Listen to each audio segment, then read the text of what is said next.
Today's guest is Christopher Hoyer. Hey, Christopher, how you doing today? What's going on, man? How are you? I'm blessed.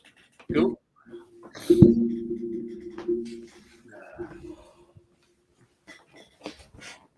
Let me try to get adjusted here. Yeah, no worries, man.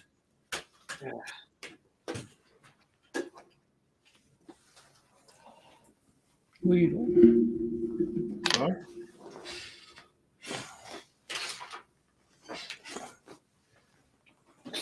Gotta have a special guest today, man. Bless you. Hey, nice. And who is this? This is little Jasmine. Jasmine, right on. She's my co-host today. Cool. So how's the day treating you? Crazy busy, man. We're just running around trying to tap some loose ends and get prepared for this new bunch of guys coming on board. I got to get these guys trained up. 70 some odd hours, approximately 120 guys in 6 weeks. So it's like, that'd be easy. So. Awesome. So how many guys you generally have to train up? So far, 0. I'm still brand new to the company, so still working on how, where, everything, all the curriculum I've got to deal with, and which I still don't have. I've got a few things, but I've got I think it's 11 or 12 classes that I'm still working on trying to get solidified so I can create PowerPoints or have PowerPoints delivered to me, or both. I'm not really quite sure yet. So it's going to be quite an uphill challenge. What was the I have Zoom accounts and also that Vimeo account as well that you have access to. You're actually an admin on that. And Right. I'll do a screen share with you and we can kind of walk through to where you could develop those videos to where, because PowerPoint takes up a lot of different storage space and it's hard to actually share that to individuals to where they can download it, open it up, because then an individual actually has to have that Microsoft account to even have the visibility of a PowerPoint, opposed to just creating those videos. And then you can actually create chapters, like within the Vimeo account, you can create chapters in line by line for everything else as well too. So Yeah. I mean that's what I want to see happen with this right here as well. Oh yeah, me too, for sure. Well, I mean, because like, essentially, once we get through all of this and review all the different chapters, and the reason I want to do this and take the time to do everything is for the simple fact of being able to have a discussion about the book. It's one thing for myself or anyone else, to pick this book up and, read it through. I mean, I get a lot of the feelings and everything else. I've read it a couple of times over, and I can kind of feel the emotions that you're expressing to everyone. But in the same sense, having you here and having you read it, your own words, and then also having a discussion in between, it kind of, like we were talking about the other day about the light bulb incident. Ding, ding, ding. Oh yeah. Oh, hey, now it makes sense. Right. You know what I mean? I see you got cleaned up, man. Yeah, I know. It's up for about 20 years. Yeah, like about 20 pounds too, for that matter. So yeah, it was getting shaggy, and since I'm bringing these new guys on board pretty soon, I wanted to get back to kind of street level, if you will, look, so I look more professional and stuff. And my girlfriend, she gave me the okay to get rid of it, but I know she's still bummed out. But you were trying to get inducted into the what is it, that the beard club, or the what's it called? Yeah, as soon as puberty kicks in, I think it's gonna rip off though. I think so. Yeah, man. But, so how's the hours and everything else going with this new venture? Dude, I tell you, man, it's really strange, because as you well know, I wore a uniform for over 20 years. And then even when I was working for the Marine Corps thing, that was still more on the tactical side of what I was wearing, BDUs and that kind of stuff. Now I'm going to work in business attire. I'm riding a train to work. I'm working banker's hours, man. It's really strange for me to go into the corporate world. But it's Monday through Friday, 8 to 5 kind of a thing. And even though most of my day is spent in an office working on a computer, it's still pretty rewarding. It's pretty neat. So, yes, sir. Is it something that where do you see yourself going with this? So, I mean, how much time does it give you? Because again, like this book, in the training, you have another book coming out as well too. That I kind of want to get into. I know this is today's broadcast is to kind of go over chapter 1, chapter 2, but I kind of want to go into the teaser part of book 2 because I know it's a little bit more vivid for the viewers to actually kind of see those in the moments, which I feel is vital for individuals considering taking this for their career. Because it's the real life moments. It's what we're restricted to know of what really goes on behind the scenes is one thing, but having and again, that's this book, you're so vivid on like every account of like what the emotions are of like what caused you to go in, what caused certain decisions in the moment. And I don't know if it feels like it to you, but because we've had the conversation before about how, especially on the critical incidents, where the individuals on the sideline always like, oh, hey, you should have done it differently. Right. But I know in like the last broadcast, you even said that when you sit back and kind of look at it, to where, well, maybe I could have done this differently.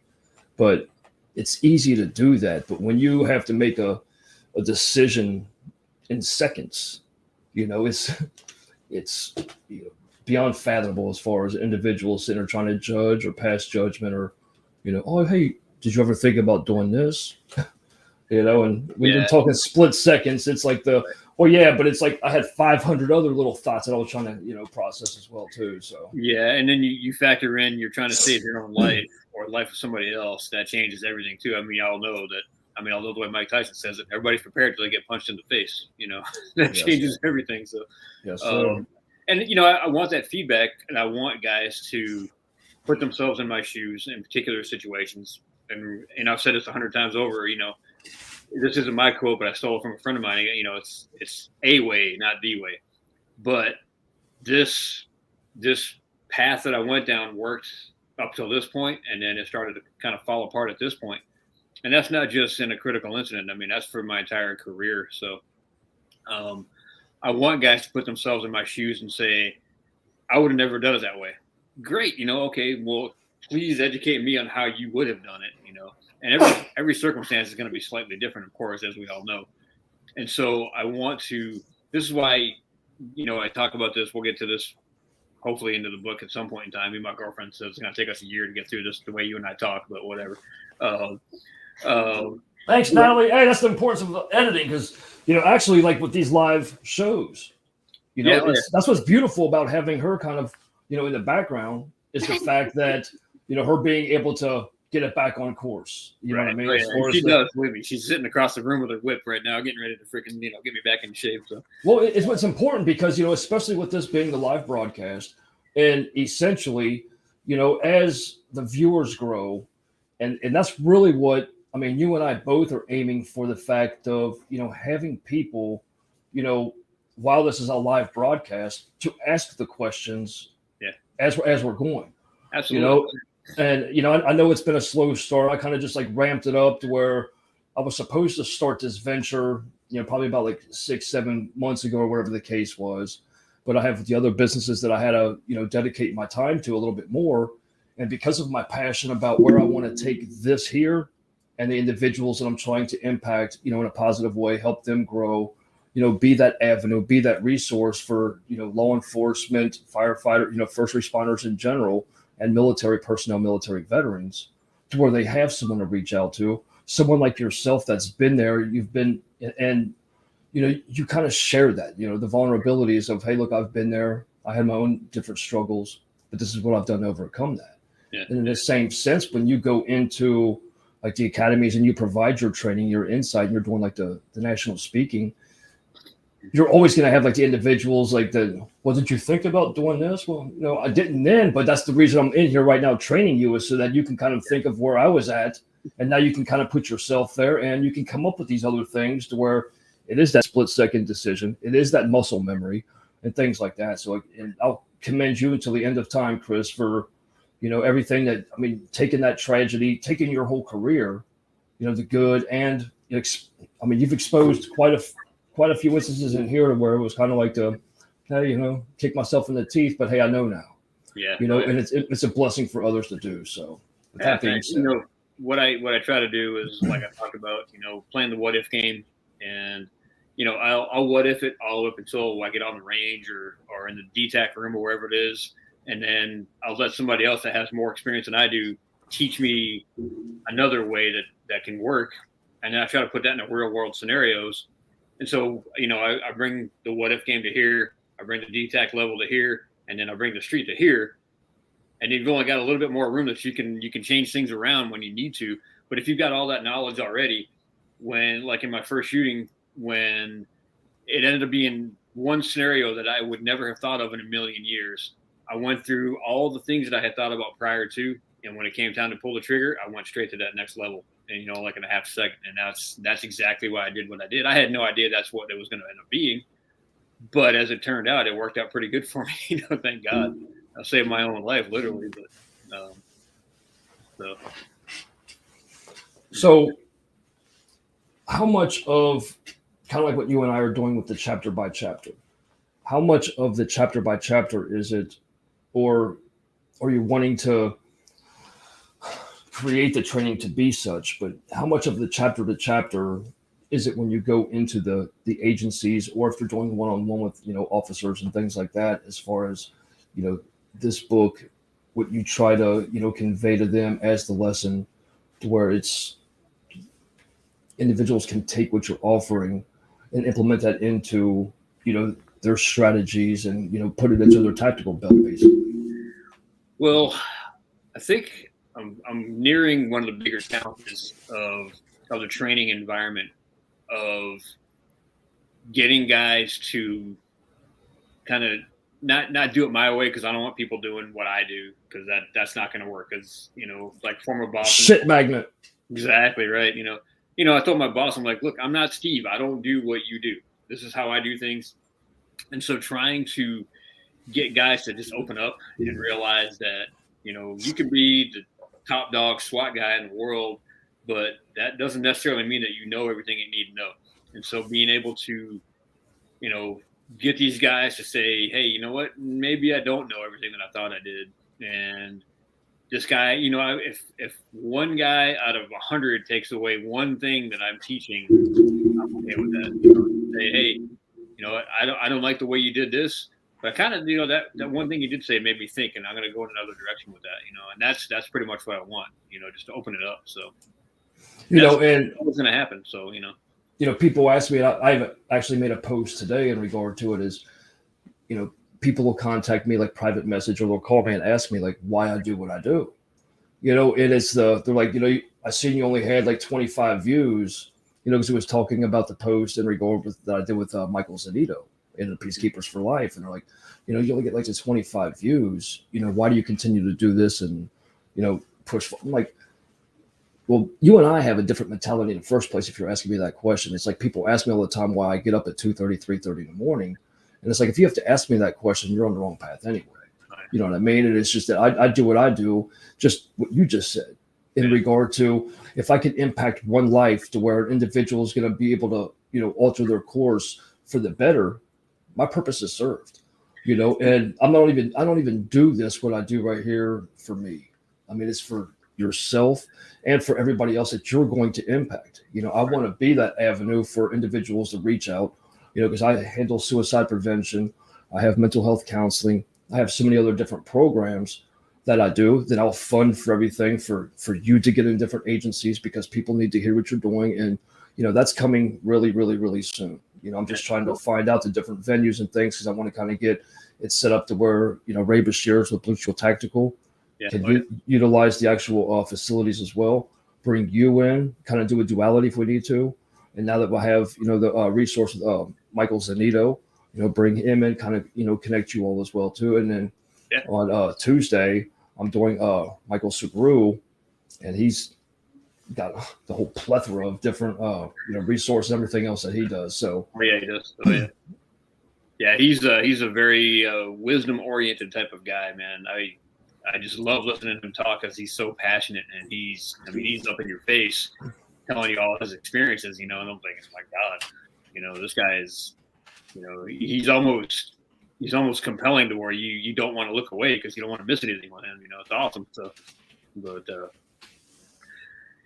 so I think everything that we're doing is definitely for the for the right reasons, going down the right path, and recognizing that, you know, whether somebody takes it on board or they don't, you know, that's not going to stop me. If I don't save a life today, then that's not going to stop me from continuing on doing this stuff. So, You know, and it's one of the things as well too that, you know, even if you don't completely alter the course of somebody's life, you know, if an individual had a pause for that 10 seconds, that 10 minutes to kind of think about what it is that you presented, that pause that it just did, you know, ultimately could have, you know, saved their life for that 10 seconds, that 10 minutes, you know, for them to at least stop and think about their actions, stop and think about the effects of their actions, stop and think about, you know, the family of, you know, who they're actually, you know, destroying and things like that as well too. So, yeah.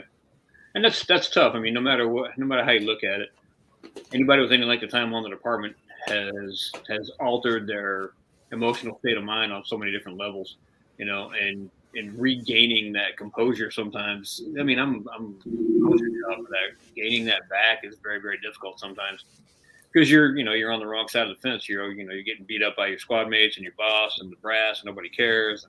Sleep deprivation, and you're working off duty to pay bills that you swore you'd never do. You know, it was only toys. You know, next thing you know, and you're not getting the responses for backups like you used to. And I mean, all these things are weighing down on you. And so going back to loving the job sometimes is very, very difficult, you know. And what I tell people all the time is, you know, I say, don't forget what it looked like when you were sitting in the background investigator's office saying, I'll do whatever it takes, you know. And I had, believe me when I tell you, I had to remind myself of that on a semi-regular basis toward the end of my career, that I'm still a very highly privileged individual just to wear this badge and this uniform, you know, and that's a big deal. It really is. And I don't want guys to forget that, you know, as much as you might hate what you're doing, you didn't always hate it. And so don't forget that, you know. I mean, things might be going bad, but they will turn around if you just change your attitude a little bit, maybe. And, you know, and I believe me when I say, I mean, like with my former boss, I blamed him for all the stuff going wrong in my life at the time. And I was far more to blame than he was, because it was mostly my attitude, and I had a bad attitude, and I lashed out instead of taking a step back and recognizing that shit, I'm the bigger problem here, you know. And the poor guy having to have me under his thumb, holy cow, man, I can't even imagine having me work for this poor dude. So, you know, so well, it's kind of like during that broadcast with Michael Zanito, and you both were sitting there talking about to where, you know, the stepping out part, to where it's kind of like, you know, missing that whole connection, where it's like the, you know, where it is that brotherhood, yeah, you know, and that's what I love about, you know, this book, because you touch on it kind of subconsciously throughout this book in regard to the different things, because you can see how, you know, you're living that moment and how it still sticks with you today. Yeah. And that's why it's so important that, you know, when you're going in there and speaking to the cadets, speaking to the veterans, speaking to the supervisors, or the superiors, you know, that the decisions that we're making today, you know, it's not going to end today. You know, it's going to stick with you on that next incident. It's going to stick with you when you retire. It's going to stick with your family and everything else too. So that's why it's just vital that we get this out there. Thanks, man. Thanks. So whenever you're ready, we can, if you want to start reading. All right. You know, yes, sir. Yes. I have it start on chapter 1. That's what I'm about to do right now, is kind of type it so it scrolls across the bottom as well too, because, you know, as you know, and as Natalie knows, we're going to stop throughout your reading and kind of, you know, touch on some of these different topics. And I do apologize to, you know, you and, you know, everybody at home viewing of how tired I look. You know, for the past week, I've been trying to grind, just make different things happen, getting these commercials out there, raise the awareness, because the week of October 17th, I'm starting a whole mental health awareness week, to where I'm kind of collaborating and getting all these guys together, you know, yourself included, to where we can actually just, you know, make this happen. Going to have different funding options to where individuals can, you know, donate a couple of dollars, and I'll ship your book out to them, or different agencies and stuff like that as well too. So it's gonna be pretty huge this coming week and everything too. So I love it, man. I love it. I think you look fine to me, but you know, I look like Natalie, I live in Florida and look like I'm from Alaska. Yeah. She was asking if there's a link that she can click on really quick, share, whatever. No, I don't know. So, for this being live right here. Yeah. Yes. Yeah, if she goes to my profile, or if she goes to actually, yeah, on Facebook, or do you need a separate? You want the StreamYard link so individuals can join? However, whatever's easiest. Whatever's easier for you, I guess. You just want to watch it.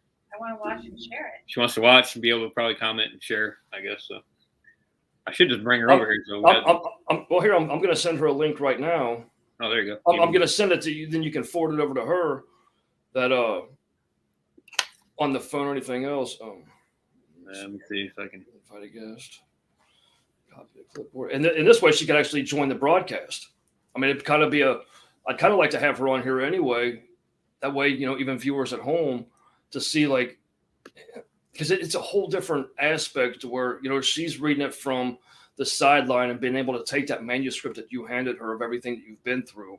I mean, I know you and I spoke about this on the first broadcast in regard to, how much about you did Natalie know prior to picking that book up? Like, oh my God, wow. And you were talking about how, she knew you as that laid back guy riding the bike and stuff like that. And it's, I think she got it. Okay, hold on. I'm also going to send this live link over to you, and then you can forward it over to her.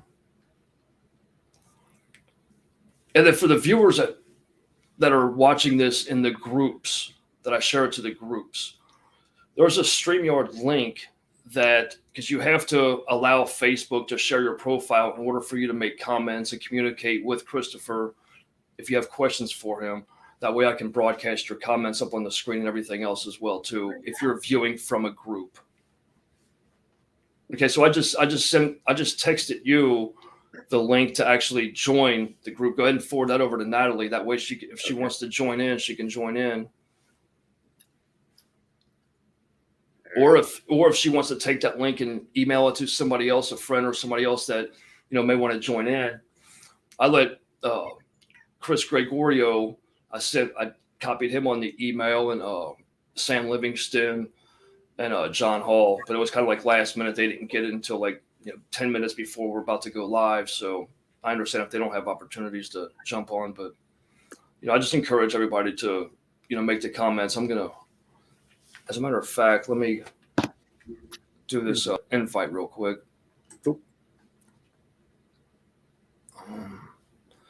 Instructions for guests. Can you still see me? Yep. Oh, yeah. Okay. Well, no, because I'm on a different screen. I'm trying to get these instructions for a guest.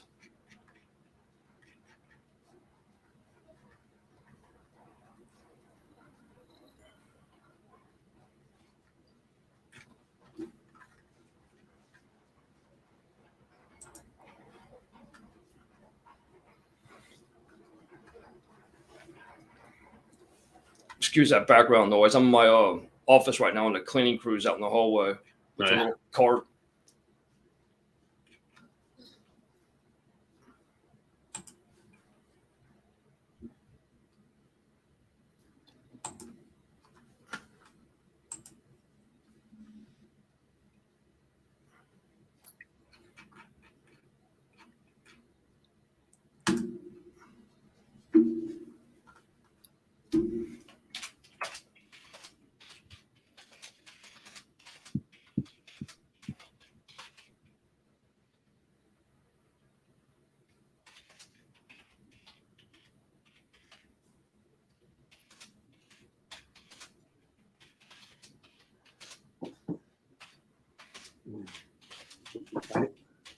Good. I don't know that. Is there one that people can just watch?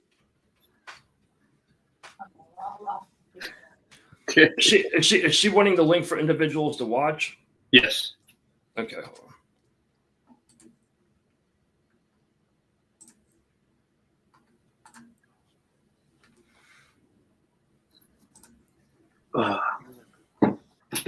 I appreciate everybody's patience. I just want to make this happen, try to make it easy for everybody. Thanks for doing this.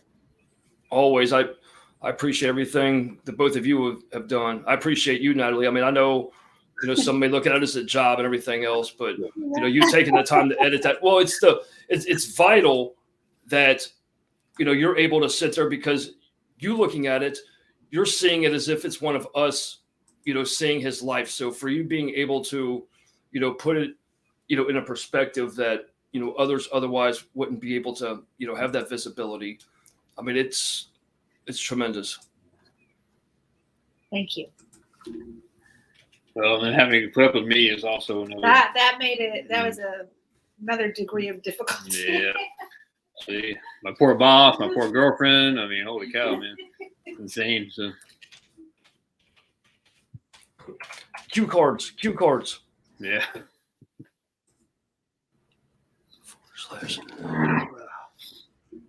/TXM3.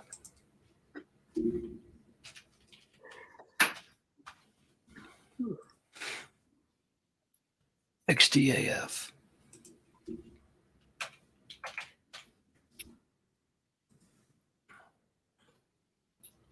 WU.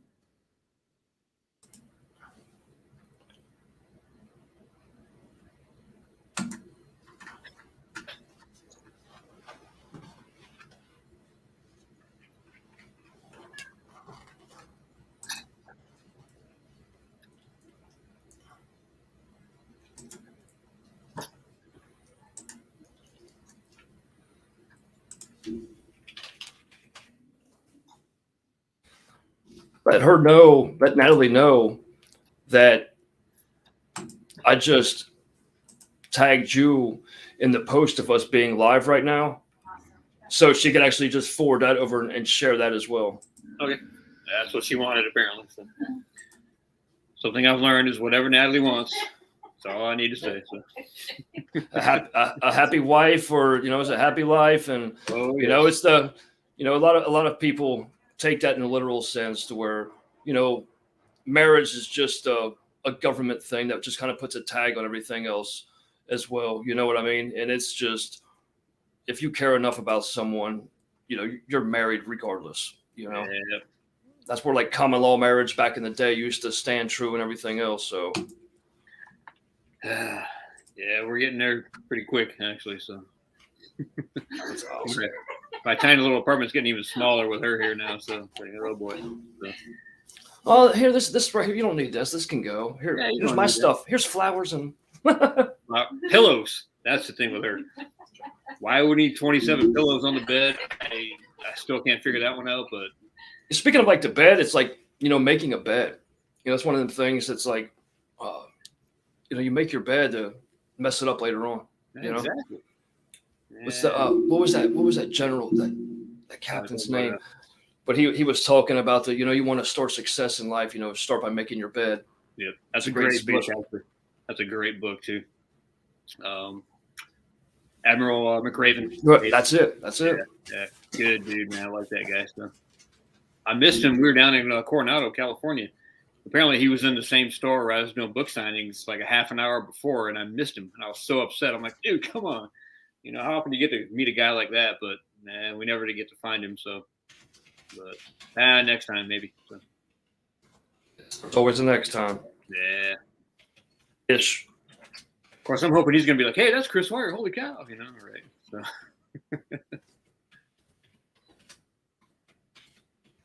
First sentence of chapter 1 is, it hits home with myself especially, but a lot of individuals, and I can't wait for you to start reading this.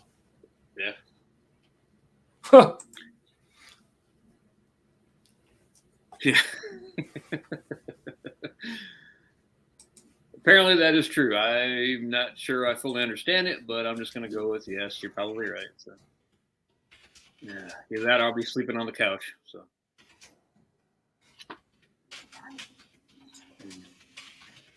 Bringing up your other. Okay, I don't know why you have this. Is it working now? No, I can't bring up here. I can't bring up. What does she need? What happened? No, it's fine. It's fine. I mean, I can send another link over. No, it's not the link. It's Chris, your other Facebook. I've got 2 Facebook pages. One I used to have for work, which I never deleted, and I started another one. So I'm not sure which one you're on. So If she goes to @T.R.U.T.H the page, you can just look me up on Facebook @T.R.U.T.H. It's my actual Facebook page for the Truth Knowledge Management Group, and this is streaming live on my page as well. That's where a majority of people go to anyway. So it's That's all right. I got it. apparently she got it. So there it is. Go about it backwards. Here it's so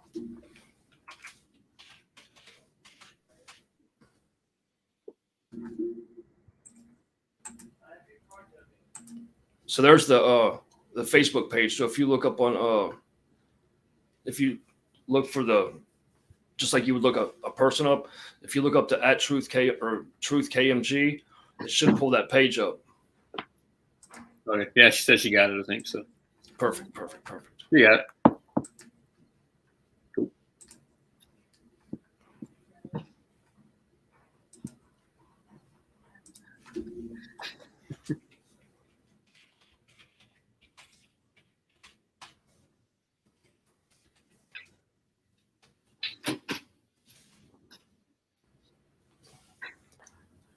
Whatever you want to, you can start reading whatever you want to. Sure. I'm actually, all I'm doing right now is typing up the first chapter. I'm going to have it scrolling across the bottom here shortly. All right. So this one is looks like it's about 10 pages. So Yeah, but I mean, like we were talking about in the first broadcast with Chris, to where it's you make it easy to read. You know what I mean? The spacing, and everything's and again, Natalie with her editing and everything else, it's flawless. It really is. She's the one that did the hard work, like I keep saying. I mean, I wrote it, but she fixed it up and made it pretty. So, which was not an easy task, I'm sure. So, all right. So whenever you're ready, I'll get it rolling if you want. Oh, yeah, you're good. Cool. If I stop you and things like that, I apologize. But a lot of the questions that I have, I'm sure others are going to have them as well. Okay. Yeah. Anybody that is viewing this right now, I implore everyone to ask questions or make the comment. It's lagging just a couple seconds, but if you hear Chris reading a part of his book and you have a question about that, or you want to make a statement, or you yourself are thinking about certain instances and things like that, just make a comment. I'll flash it across the screen. That way Chris can give you his response. And yeah, I appreciate everybody viewing. I keep saying good, bad, whatever, ugly, I don't care. I mean, I want to know everything that you guys are thinking about. So, and this is all for you. So I've already lived all this before, so this is easy for me now just to recite it again. So, but I try to pause in between some sentences every once in a while if I don't just get on a roll and can't shut up, which is not easy for me to do either. But a lot of people complain about this cup. I've had this cup for years. Yeah. But a lot of people don't realize that it's a two-sided cup, to where sometimes I have to remind myself, to shut the F up, because it's sometimes we have to listen to what others are saying, and sometimes I have to remind myself that, hey, stupid, shut up and listen. Oh yeah. As Mike Zanito said, the IKEA guy, I know everything, asshole. Yeah. Right. So, okay, so here we go. All right, chapter 1, early lesson in carrying on. So I'm the son of a United States Marine, a man I have never met. From what I am told, he was Special Forces recon. This could explain a lot about who I am and the career path I pursued. My biological father was deployed to Vietnam in 1969, the year I was born. He was never to be seen or heard from again. Not from the little family he left behind anyway. Heartbreaking. That's not to say that I haven't tried to find him. There is a part of me that wonders how different my life would have been had he been around. I guess I'll never know. So my mom's great. I love her. She's a rock star. She provided everything I needed, but it wasn't what I would call a happy upbringing. I'm not going to say that I'm disappointed, but it wasn't what I wanted growing up. Truth is, I am no stranger to challenge and the harshness of real life. Um, Growing up, I had plenty of both. Life got especially tough in high school. I never got too comfortable at any one school. I transferred in and out of at least four. At 14 years old, a high school freshman, I loved riding my bike. It was the best part of being a kid. Still do, by the way. Still the best part of being an adult. The worst part about it was being so impressionable. I had a friend who was less than responsible. He got me into a fair amount of trouble. Being young and unknowing cost me in many ways. Cost me, I'm sorry. In many ways, it was the last time in my life when I would enjoy being free. I remember hopping into a car one night with my friend's adult sister and her boyfriend for an excursion to the mall. We didn't do anything more than just driving around, but when I didn't return home, mostly out of fear, Mom was pretty upset. She did not believe me when I told her we were just out cruising all night. I never did convince her of that fact. She quotes, "Why did you do this? That was so dangerous and unlike you," she exclaimed. "You want to live with your father." Of course, I cannot ever forget why my mom was such a badass. I've towered over her since I was about 12 years old, but all things considered, I made the near fatal mistake of responding to her in the heat of the moment. Well, at least it was only my first time. So I'm not sure the handprint ever really went away. I got slapped so hard I think it scared my unborn kids. Sorry, Mom. Not long after that, I went to live with my stepdad. He's the only father figure I ever knew. His was a short-lived marriage to Mom, ending abruptly. He was a stand-up man, supporting Mom and me when times called for it. Again, not ideal, but those are the cards I was dealt, and I am grateful for him nonetheless. When I turned 15, I was employable. I worked full-time throughout the summer, including weekends. That was a shock to the system, to say the least. When school started up again, it was a new and unwanted chapter in my life. Besides the fact that this was high school number 3 for me, and it was an hour-long commute every day to a school aptly named the Cow Barn. So what do you think that means? So on top of which, at the end of the school day, I had to wait on campus until I got picked up or I found a place to go, whichever came first. Lucky for me, I found a friend and was able to hang out at his house. Of course, then there was the hour-long drive home. It was taxing on everybody. As a kid, I remember thinking that summertime meant I was finally free from school, teachers, and homework. That feeling of freedom came to a grinding halt when I was told that I would be up at 7 o'clock every morning throughout the summer and would be given a long list of chores to complete. That will take me all day. You know what, to do this every day? What the fuck? Goodbye, summer.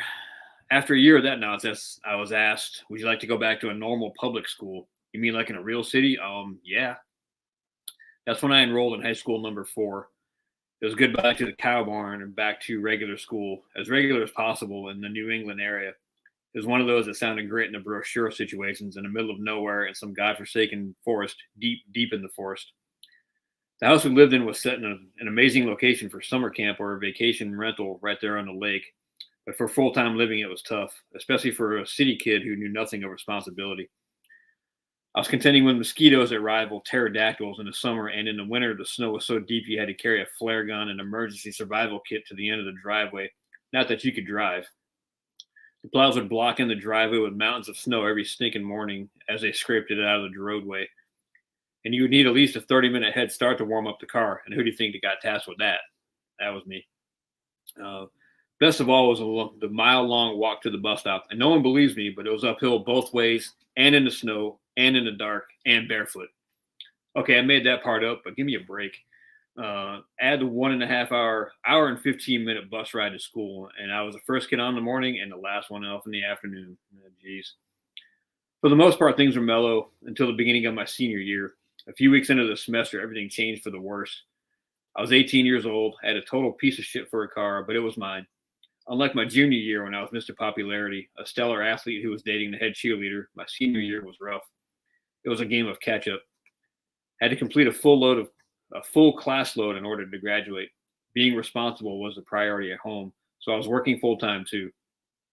Thought I had a decent handle on things, not so much as it turned out. That's when I was told, if you want to live here, you're going to have to pay rent. Come again? This was a moment that changed my life forever. It was a Saturday morning. I was sitting at the dining room table eating a bowl of cereal. Dad walked in, sat down, opened the newspaper. I thought nothing of it. You have your rent money, he asked. Nope. Where are you going to live? I don't know, I shrugged. That's when reality hit. I was on my own, so I stood up and placed a cereal bowl in the sink. packed a couple bags of clothes, making 2 trips to the car. On the second trip, there was a bag of groceries waiting for me. I picked up the groceries, got into my POS car, and drove off. No fight, no tears, and no goodbye. That's how quickly life as I knew it came to an end. The entire event took about 15 minutes. I did not define my parents. They said it and I did it. There was no ceremony. I just left. It was just that simple. What else could I do? Over the years, there have been some lasting struggles with getting booted out of both my homes at such a young age. But I dealt with the demons and faced the reality of how harsh life could be. The fact was, the level of responsibility put on me at the time was simply too much. I don't blame anyone for this because life is not easy, and the lesson learned was a good one. As a naive kid, I was just not ready for it. Needless to say, graduating high school was not going to happen, and the idea of being instantly homeless was a new concept. Where does one go from here? Podunk, New England, and the deep woods in the mid-'80s wasn't exactly a hotbed for hotels, so I guess, again, the question lingered: where, who, what, how? It was just me. This was my first realization that I would truly have to fend for myself, carry my own weight. After weeks of living in my car, I found a buddy who let me stay with him for a spell, which was fortunate because my POS card died and was instantly towed. Yeah, thanks a lot. Never saw it again. I was, however, able to see my dad again. I maintained contact with him. I went back home, quote unquote, to visit mom that Thanksgiving. Home? Truth was, I had lost sight of what home was for me. I looked to this opportunity of starting over with the shame of becoming a high school dropout. I didn't let that emotion hang around for long. I kept moving forward, even though it was a tough struggle, bouncing from place to place to place. I did, however, find a little solace in a new job. Worked hard, and before long, I was back on my feet.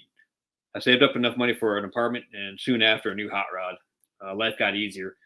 I was fending for myself on a whole new level, and the decisions I was making here were now based on success, not survival. So, second half of this is titled From Carpet Layer to Cop. So fast forward, at 26 years old, I was married and running a small construction company out west, flooring repair. Hey, I'm sorry, I was muted there for a second. I want to touch base on that first half. I just wanted to let you read through that. So, okay. With the very first paragraph, what you're talking about, and it's kind of actually, scrolling across the bottom right now, about, that's not to say that I haven't tried to find him, and it's a part of me that, wished I would have, but you may never know. And a lot of times we lose sight in this real life aspect. It's, when someone dies or when somebody steps out of our life and us wondering, what they're doing or, how different our life would be if they were in it, and in essence, that thought in our head, and it's like, I tell people all the time that, funerals are supposed to be a celebration of life. And it's sad that so many individuals, that's the only time people get together, right? But as we keep that in our mind, so like I grew up in a very abusive home, very, very abusive, and I thought about things as far as how different life would have been if I didn't sustain the abuse that I sustained. And, as time went on and as, I've studied different things in the behavior analysis and all that other good stuff too, but rah. But, I've realized that, essentially I am living as if I didn't do that, to where I'm able to redirect my life as if I did live it, to where I didn't sustain that abuse. Yeah, it may have been a course that I may not have taken, but I believe, and I'm not going to say fate and things like that, but I really do believe in the order of things. And even in the chaos of things, that chaos actually creates the order. Some people aren't able to turn it around and make it for the positive, as you yourself did. But I really believe that in that chasing of him, you lived your life as if it's him being there and that restriction being there, and you pushing your life as that. It didn't have to be without him. I mean, do you see where I'm going with this as far as because it does play a whole mental game, and a lot of individuals that join the Corps, a lot of individuals that join, law enforcement, it is for that brotherhood, because there's a lack of family, personal family. So what they do is they're seeking a family of acceptance, of brotherhood, of sisterhood, wherever the case may be, of that acceptance of someone that's going to be there for you and they can turn to you. So how much of that lack of kind of drove you into, you actually joining the force and you making the decisions to actually, be a part of, a family in a broader sense? That's, you know what, man, that's a fascinating question. I've never been asked that, and I've honestly never even thought about it that way. Um, I'm not even sure how to answer that, because I gotta look back when I was, 26 and deciding to join up for the force. I mean, it truly was an idea of, I'm just gonna go chase bad guys. I mean, it Drive really as fast didn't as you go, want to. yeah, exactly. I mean, it really didn't go much further than that. Looking back on it now, if I had known then what I know now about the that family you're describing, I would probably have thought that out a lot. I never really even. I kind of. It sounds really bad to say it this way, and this isn't. It really isn't true. But I kind of just felt like, I'm on my own. I mean, after mom kicked me out and my dad kicked me out, and I'm living on my own. I'm homeless. I got to take care of myself. That's just kind of the mentality that I had as a younger kid and as a younger adult. And it was one of those things where, if I don't take care of myself, nobody's going to take care of me. And God bless Natalie now that she's here. It's all still brand new to me, even though I was married for almost 3 decades. I never really got taken care of on that sense. You know what I mean? I mean, we always had paper towels and the bills were paid and stuff like that, but I never got taken care of the way that I am now. And I'm kind of like, I don't know what to do with this, and I embrace it every single freaking second of my life now, because it's such a great thing that I'm like, wow, these are one of those things that I've been missing my whole life. Even with the force, it's a whole different thing. And guys understand, when you're walking up on a car and your partner's there, he's got your back, or you're looking at guys' eyes before you hit a door, these kinds of things. That's something that can't be described until you've actually done it, or can't be replaced until you don't have it anymore. But that's not the same kind of love that you receive from, somebody who is truly by your side, all the time, regardless. And that's something still kind of new to me. So I'm like, yeah, wow, this is pretty neat. This is how the other half is supposed to live, right? So yeah. Well, see, and another thing with that as well is that, if you've never been exposed to or given anything within your life to compare something to, whether it's the good life, I mean, it goes with personal life, it goes with our career choices and everything. If I've only been exposed to one way of life, or an individual only treating me one way, I don't know what that other side is like. Yeah. That's why pain is one of the greatest blessings that we as human beings experience, because without that pain, we have no measure on what love truly is, or on what success is, or what feeling good really is. Yeah. So that's where I look at it as being a blessing. I was so resentful for many years because of, the abuse and everything else too, to where, I mean, I thought of suicide when I was 10 years old. And that's not okay. It's not normal. It's not. But I just wanted to just die. I didn't care what tomorrow would even present to me. And then, so from the age of 10 years old, I just sedated myself to where, from the age of 10 until the age of 28, there was not a day that went by to where I was not sedated under alcohol, narcotics, anything that I could, just to be numb, so I didn't have to feel. And then, so I never really allowed somebody to get close to me, have a relationship to me, because I just kind of figured that, oh, you're just going to turn your back on me like everyone else did. I had no measure of that other side of what love truly was. Yeah. So like with my wife, for example, I knew she cared, and I loved her, but I just gave her things and things and things, but I was still, sedated because of that wall I had up.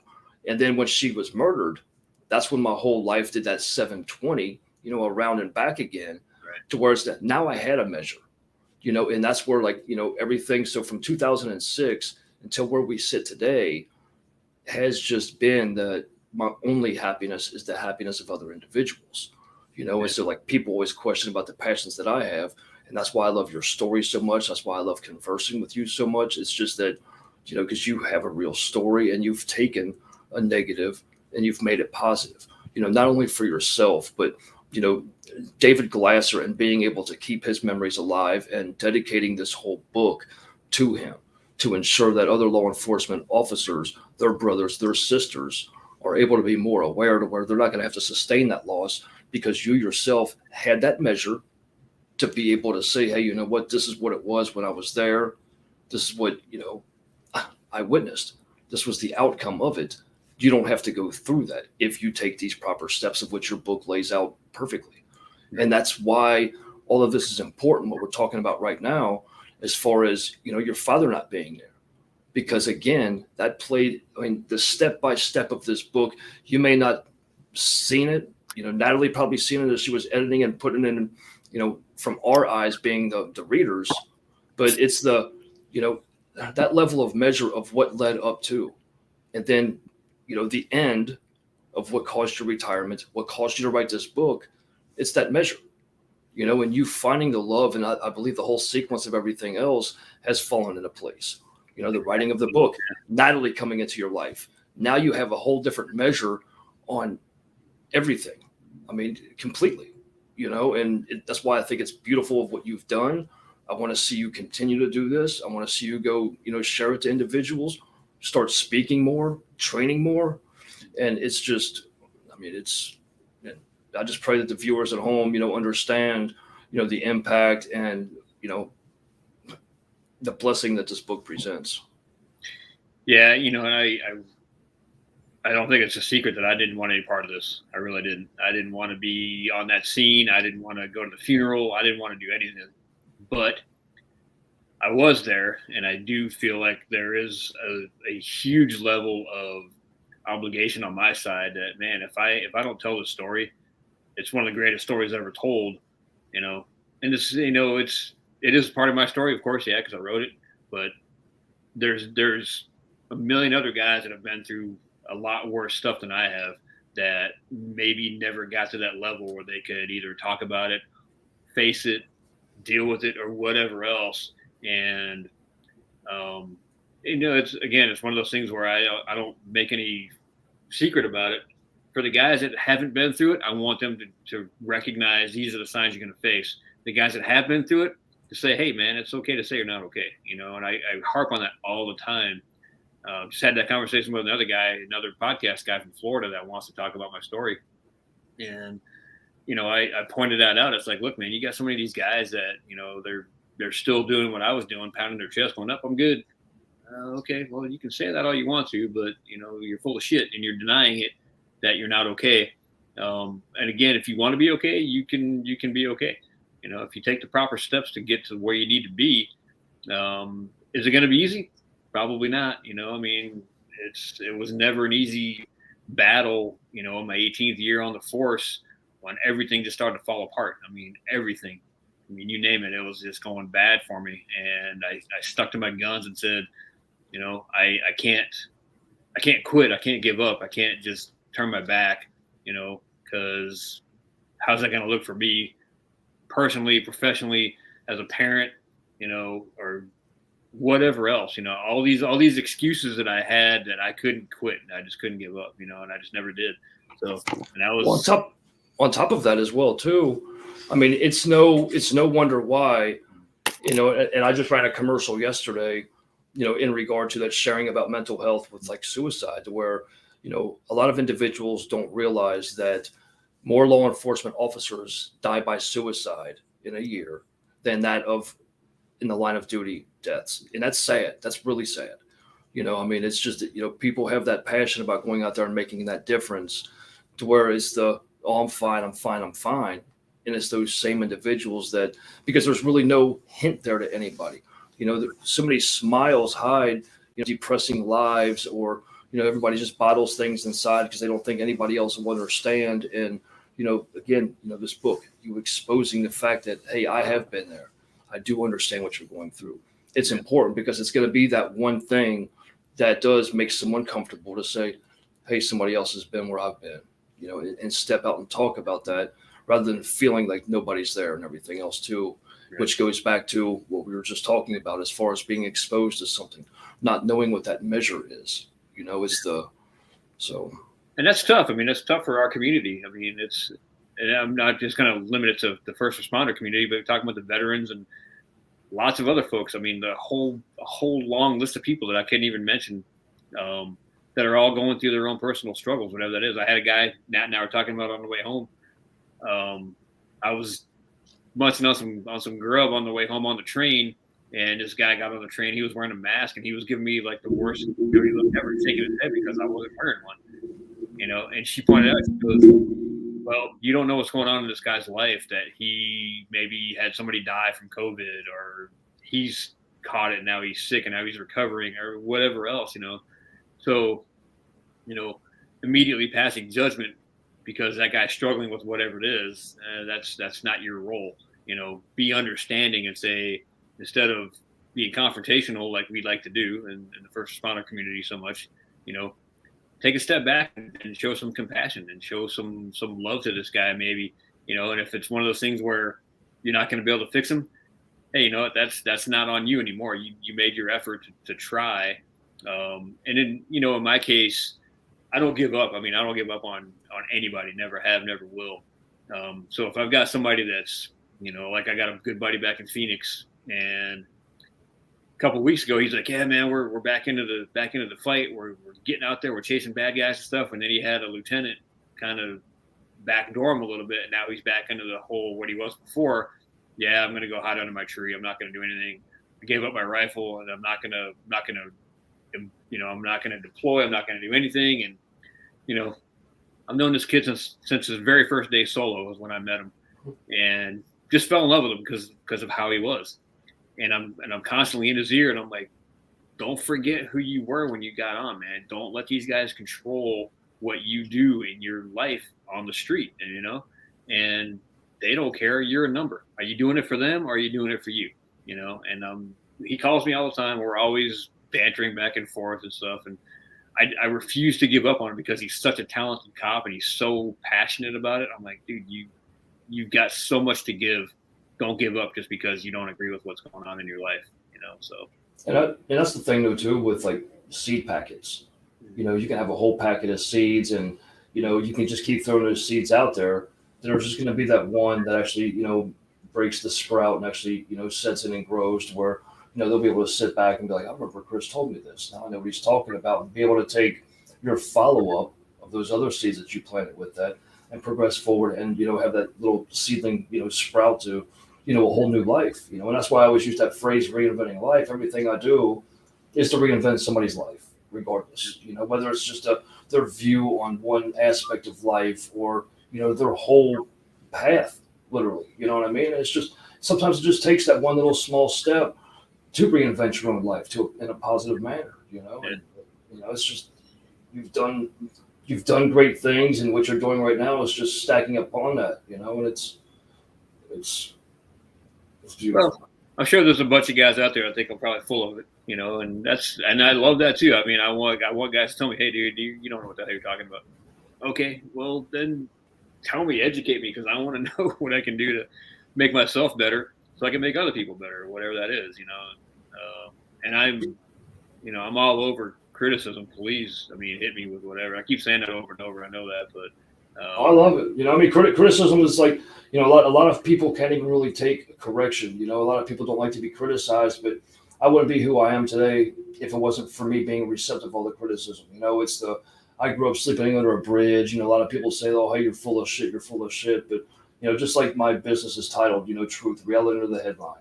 You see so many people preaching certain things, but, you know, they're just trying to fit in for the moment. They don't even know what they believe in. They don't know what they're following. You know, you see a lot of businesses just crash and burn because they lost focus on what their mission and vision was. And it's you know, I went from sleeping under a bridge to, you know, all the different successes that I have today. And, you know, a lot of people think that, oh, hey, you're arrogant and stuff like that. But, you know, I live a simple life. I mean, the luxuries that, you know, I do receive are spent pushing other people forward. You know, I'll fund for other individuals to start their business, chase their dreams, because their success, I'm going to be a part of that, flourishing with them, regardless if I'm with them all the way or not. I'll know that little seed that I planted and pushing them forward, you know, impacted them to where they can live a positive life for themselves, their family, and everything else too. I can take individuals like yourself and see and know that thousands, millions of people need to understand what this book entails and the benefit of, and how many lives could be saved in the law enforcement community, military community, by just sitting here understanding that, hey, look, we can all relate to this. We all joined the Corps. We all joined the law enforcement. We all became EMT, everything, that whole line of progression to where we can know why we joined a certain path or a career, of how much of that passion about it tells us about ourselves. And we'll be able to flourish with that, and that's my success, is other people being able to do that. And I know you share that same passion and everything else. It's evident, and you can tell in your tone, and the passion that you have about this book, your stories, and how you just want other people to flourish, man. I mean, it's evident, Thanks, man. So, all right, what do you think? You going? Yes, sir. Yes, sir. All right, let's rock. Is that the forward by Colonel Lieutenant Dave? There it is. It is. Yep. Yeah. Unbelievable. I gotta order that one, by the way. Yeah, there's 4 new chapters at the back that I think we talked about this a lot, that I just completely flaked out. I don't know why they never got put in there. NATALIE. Yeah, I know she's partially to blame, but she keeps me in check, and she was dreading it when I wrote those 4 new stories. She's like, "Oh God, I got to start this all over again, and do more editing for you." She's got her own major projects going on too. I won't reveal anything now, but she's actually writing her story as we speak, right now. Which hopefully, well, there's no hopefully, because I'm going to whip her into shape. She's supposed to have hers done by Thanksgiving and out and ready to go. So if she has time, because I wrote a book, Truth. This whole business, everything else is about too, and each chapter is a different part of that. To where, I mean, if she has an email or something like that, or I could actually mail you the actual digital format of everything else too. I mean, I'll pay her and everything else. Right. I would love, somebody, and especially after reading your book and seeing the job she did on your book, I would love to have someone of her caliber. It'd be an honor to have her, read my manuscript and kind of, tweak it and do the editing and things like that, so I can actually put it into fruition and stuff. It's pretty expensive, man. I'm not gonna lie. She's she wants 90% and stuff, and then I got to cook dinner and make the bed. What is that? It's worth it. I mean, because realistically, what I do is just so that others are able to flourish. It's like, right. So what I did was I did single videos that touched on chapters. Sometimes it was a couple days to where people got a taste of what the chapter was about. But so I have all 24 chapters. But then the book entails different things. It has all my poetry and everything else in it as well. That kind of tells the story. But that'd be something that she could either take it out, put it in, and things like that as well too. But I mean, I would love to have her edit this book and make it happen. Whereas I'm not doing it for the royalties. I'm doing it for the message that I provide to others, so they can kind of look at themselves, look at their businesses, and know that, hey, this is where I want to be, and here's the steps to do it. Yeah, I can't speak for her. I'm sure that she probably would, but that's exactly why she took mine on board, because when she read it, she was like, for me, and she was giving me all kinds of grief because I was sending it out to all my friends on email and stuff. And she's like, you need to knock that off because we're going to turn this into something special. And I'm going, okay. And, God bless her. She couldn't have been more right, and now that it's something in my hand, I still can't believe it. It's like, wow, and I've never doubted myself that way, but I can never picture it being done. And now that it is, it's been over a year. It's unbelievable. I mean, it's just absolutely one of the greatest accomplishments of my life, short of being a parent and then surviving a 20-year career. This is something that's never going to go away, for the rest of my life, which is this huge. And I mean, she tells me all the time, she's encouraging everybody that write your story, because everybody in the world's got a story, whether it goes to print or you just do it for yourself or what have you. Sit down and write your memoirs, because chances are somebody out there is going to benefit from that, even if it's just you. You know what I mean? So, well, not even just that though, because now that your story's in print, now because of individuals reading your story, making the alterations in their life or taking a different course because they've seen what you've been through and they don't want it for themselves or for their family. Now, ultimately, you're a part of their story. Yeah.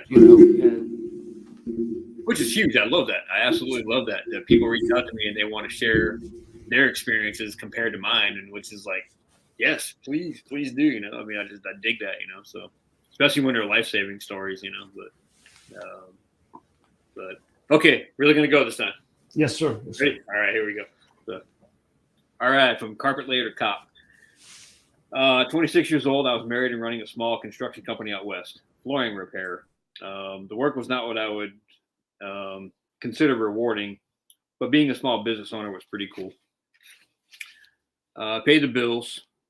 I had a 4-year-old daughter, an angel of a girl with a future of greatness in mind. Life was progressing as it should. So one boring day in 1996, I got a call from a prospective client. Can you fix a mess in my entryway? He asked. Sure, I'll be right over, I responded eagerly. After 2 weeks of negotiating, we reached a deal and he finally agreed to hire me. When we met face to face, he seemed a little surprised. Where's your boss? He asked. Shouldn't I be speaking with him? In other words, how old are you? Well, sir, that's me, I replied. I assume my crew leader introduced himself properly. You're the boss, he smiled, shaking my hand. Yes, sir. 2 days and 2 weeks later, the work was complete. The man paid me for a job well done, and he made a comment that changed the trajectory of my life, both personally and professionally. He goes, "You're a terrific individual. You should be a cop." I can't speak, but I can write a story. So said, "You should be a cop." I said, "Hey, me? Okay." As simple as it was, the comment made me think, and honestly, it was not a hard decision to make, considering I was getting pretty sick of rolling around in carpet soaked in disgusting unmentionables. It was backbreaking work that I could not picture myself when I was doing 40 years old, not to mention the damage it was doing to my knees and even worse, my back. For the first time in my life, I began setting goals for myself, and I believe it made all the difference in the long run. Speaking of long run, on this new path to pursue a career in law enforcement, the endless hours of study began, and so did the running. It was all in preparation for the upcoming written and physical exam. I was fully confident that I had it in the bag until I walked into the massive room at the Civic Center filled with 1,200 other officer candidates. Then it hit me. Yeah, right, I have no chance here. I almost walked out, all 6'1", 140 pounds of me. I really want to do this, right? Find a seat, sit down, shut up, and listen closely. A gruff voice boomed like a cannon from the front of the room. From there, we officer candidates sat quietly, listening intently to a motivational speech about how great a career in law enforcement could be. The words ricocheted off the walls and into our ears and hearts. It was very uplifting. Obviously, the force behind it was by design, a way to get us fired up and motivated to do some serious soul searching. All the while, I nonchalantly sized up my competition, as I suspect most of the other candidates did. There were lots of military types, surely the first to be selected, and why wouldn't they be? What had I done to earn that spot? There are other types present as well. One guy looked to be about 127 years old. Another guy looked like he hadn't graduated high school yet. I don't think the guy in the "will work for sex" t-shirt is going to score any points with this group. It was funny, though. I'll give him that. God only knows what these guys are thinking about me. On the outside, I looked more like a tweaker than a cop. Nevertheless, I was there amongst all the rest of the hopeful, and that was my first fight in law enforcement. A contest for a career and for a purpose. I couldn't help but think maybe, just maybe, I might make this work. And I had no idea the direction that I was going to go and the impact that one particular day that I decided to stick it out and go, you know what? I did. I seriously sat there and thought, man, maybe I can make this work, and of the 1,200 that were in that room that particular day, only that entire year between 96 and 97 respectively, only 100 guys graduated from the academy in a year.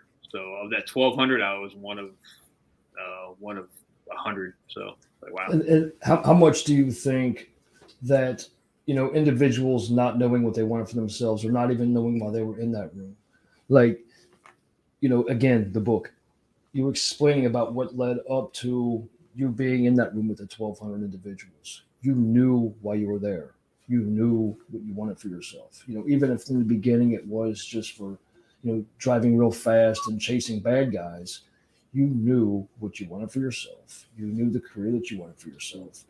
And, a lot of people going in, it's just like people that go get jobs. A lot of individuals get stuck in jobs that, they're unhappy with, but then all of a sudden they're stuck in that same job 12 years down the road and they just don't know why they're there because they never knew why they were going in there filling the application out in the first place. Yeah. Where you knew why you were there, and that's why like passion a lot of times will get people a lot further than a not knowing about. Well, I'll just try it out, and then you're just trying it out 5 years, 50 years later, so. Yeah. Well, talk about, and I didn't realize it until way, way, way later on down the road, but, the idea to do this was set. I mean, I knew that this was something that was, very career oriented, career minded, long term, all these great reasons why you want to do this, short of the chasing bad guys, which was really the true, backbone of it all. But it was a fight. And when I looked back on that, when I started doing all my writing and stuff like that, when I started trying to pick out a title, I recognized that was, just like I mentioned just now, that was the first in the fight of a career filled with purpose, and that fight never stopped. And people hear the word fight and they think, oh, it's not necessarily a bad thing. Fighting for a purpose was exactly why I was there. And that was huge. And I didn't recognize that fully at the time because I was so wrapped up in, I just want to get out there and just do my thing. But it ended up being one of the greatest decisions I ever made in my entire life. So. Awesome. And it plays a role. Okay, so scrolling at the bottom right now is if any of the viewers would like to pick up a paperback copy of Chris's book, When the Day Comes, Training for the Fight. And then here in a second, I'll give you guys some time to write that down.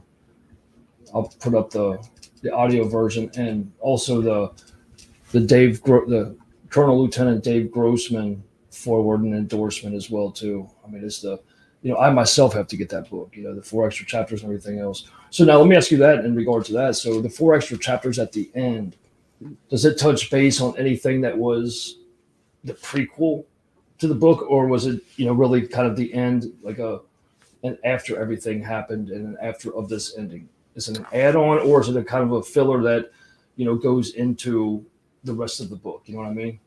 It was a little bit of both. So one of the major things that I failed to do was recognize in greater detail the dispatchers. And the lady that was running our scene that particular day that Dave was killed, literally we got hired in the same month back in 1997. And when she was barely solo, she worked her first officer down. That was the first one we'd had in 8 years, which is, I mean, looking back on it, it's pretty amazing that it was that long. So she was brand spanking new. I think she was maybe still on probation. I can't even remember exactly, but that was her first 999, and she was, pretty much like this, going, I can't do this. Fast forward, 17 years later, whatever it was, 16 years later, now she's in it all over again with Dave. And I never knew her before when Mark was killed back in 1999. But of course I did know her with Dave because I'd been up there, I had to do some training and stuff with these guys and so forth. So I kind of knew her before, and she'd been on our radio channel, of course, pretty much every day for a long time. And so when I recognized all the things that she had to go through, just like I did, it hit me. I was like, why I was being so selfish and forgetful and not putting those folks in this thing as well for all of the things that, for us, it's great. It's easy. It's, we can see and touch and smell and thump and do all these great things. And sometimes I forget that, man, these ladies and guys they're up in the radio room, they don't have the opportunity to see what we see. We're basically, they're our lifeline for us, and it's through a headset pretty much, or a keyboard. They don't get to see what we see or anything else. So for me, it's got to be that. For me, that's an impossible job that I could never do, or I don't get to go hands on and do the kinds of things that I love to do. And for those guys to be able to do that every day and put up with guys like me on the radio screaming all day long, it's like, man. So I had to throw that out for them. So Well, another thing too that I touched on, on that commercial that I did yesterday as well, that a lot of people don't realize that I mean, it's a special, it's a different kind of animal to be a dispatcher. I mean, you got to figure these individuals, whether it's 911, whether they're working at, for the EMS or, just for the different respective law enforcement agencies, these individuals are taking, I mean, frantic calls. I mean, day after day, one after the other, and all the while, maintaining their composure. That way, they can keep the caller calm to find out what is going on, find out their location, and then and getting the proper departments dispatched out to them. And then they may be speaking to a child. They may be speaking to a domestic dispute to where an individual's having their brains beat in, and they dispatch the respective parties to go out. And what happens after that phone call, Chris? They don't know what happens with that call. They don't know if that person's okay. They don't know how it ended. So they're playing 100 different scenarios in their mind. All the while, the phone rings again, and they take that other one. Right. And I myself, I can't even pretend to imagine, what goes through their mind, of what they take home with them, or what plays in their mind when they try to sleep, if they're even able to sleep. It's a special human being to be able to do that. I can't imagine. Not only that, but a lot of the protocol stuff that I wasn't aware of, that as soon as, like in our particular case, I wrote about it where our radios shut down for 2 solid minutes, and she couldn't hear, she couldn't type, she couldn't do anything. And we talked about it in great detail after the fact, that she, very much like I and a lot of the other guys that were on that scene, she just completely locked up herself, And so luckily my agency was pretty heads up with these kinds of things. So they recognized that when something like this happens, when a major critical incident like this happens, they assign a scribe right away, which I think is just ingenious. So what the scribe does is it stands over behind whoever it is, the guy or the gal, and just writes stuff down so they can read it. Hey, ask this question. Hey, take a deep breath. Hey, close your eyes. Relax a little bit. Ask this question. What about this? And these kinds of things. And what that does is literally like an angel on their shoulder, a mentor right there in the mix of it all, that's not involved, but they're right there with them and say, okay, because now the dispatchers, this is a lot of people don't realize that once you hit that emergency tone, you're committed. You can't leave. You're there because more than anybody else is going to know on that particular call, and you are now the last line of defense, for that communication. And so many guys, I know I've got a lot of really close friends that treat the dispatchers like shit, and it really upsets me when they do that. I was like, dude, they're doing a job just like we are, and you get pissed off because they're having a bad day and you're not getting what you think you need or whatever else. Well, I joke about it with some of my friends, it's like, oh, you want that DV call? Oh, you want that accident? Oh, you want that freaking juvenile, whatever? Oh, there you go. This kind of stuff. So it's like, and I'm not saying be nice not to get those kinds of calls, but if you're nice on the radio, chances are you're probably going to get a lot more better results versus, you're that freaking asshole that nobody wants to deal with. It's like, well, that tow truck, I got called. Oh yeah, sorry, I guess we never got it sent out to you. This kind of thing. These things happen. They laugh about it, but it's all true. We know that. Right. That was another way for you to get you lose your mind. All of a sudden, they act like they can't hear you and hang up on you. So then you got to call back and say, oh yeah. And of course, one of the big radio responses is 10-9, which means repeat. Right. So you get guys that are as clear as a bell all day long, and you're like 10-9. Was that unit clearing? And of course, we get on the radio. Was that a 101 clearing, a female? This kind of stuff. So and it's just this cop stuff, first responder shit that we just do all the time. Mostly, it's out of good humor, but when you have these critical incidents, like I said, there's a lot more that goes on behind the scenes that a lot of guys don't want to know, or just don't care, what have you. I was always on the side of, man, you know what? I may be the last person, or she may be, or he may be the last person I ever talk to, on the radio, literally. Do I want to treat that person like shit? Do I want them thinking to myself, that was a prick, and now he's dead, you know, and I don't want that weighing on their conscience, you know. It's like, well, at least Hoyer was a pain in the ass, but at least he was a cool dude, you know, or whatever. So, I can't see what that is here. So, I'm just putting that up there about the thing I put up there about the Dave Grossman's book. At the bottom, you'll see with the foreword by Lieutenant Colonel Dave Grossman. You know, individuals, if they want to get that book there, that's where they can order it from Amazon. The foreword from Dave Grossman and your Audible books there as well. So, right on. So, going back a little bit, I'll talk about. I'm not going to read it, of course, now, but chapter 50 is Seed, and that talks about my upbringing and how I just got out of CPR class in health. I was a freshman in high school and ended up having to save a neighbor, and not understanding at the time that seed was probably planted in me at, you know, 14 or 15 years old or whatever it was, you know. And it's like, wow, looking back on it, you know, maybe that had something to do with the career path that I chose. I mean, who knows for sure. How many times did, you know, during your career did you actually have to perform CPR? Not very many, believe it or not. A few, unfortunately, for the guys that I had to shoot, I had to do there, which is a whole another conversation. Miraculously somehow, I don't know how, depending on how you look at it, was really good. Never had to try to save a drowning baby or stuff like that, which I'm so thankful for. But there were several, you know, mostly it was on the more violent side of shooting victims and these kinds of things where I'd have to do it. So I'd say, in all reality, probably 15 or 20 times, which I think is a pretty low number, all things considered. But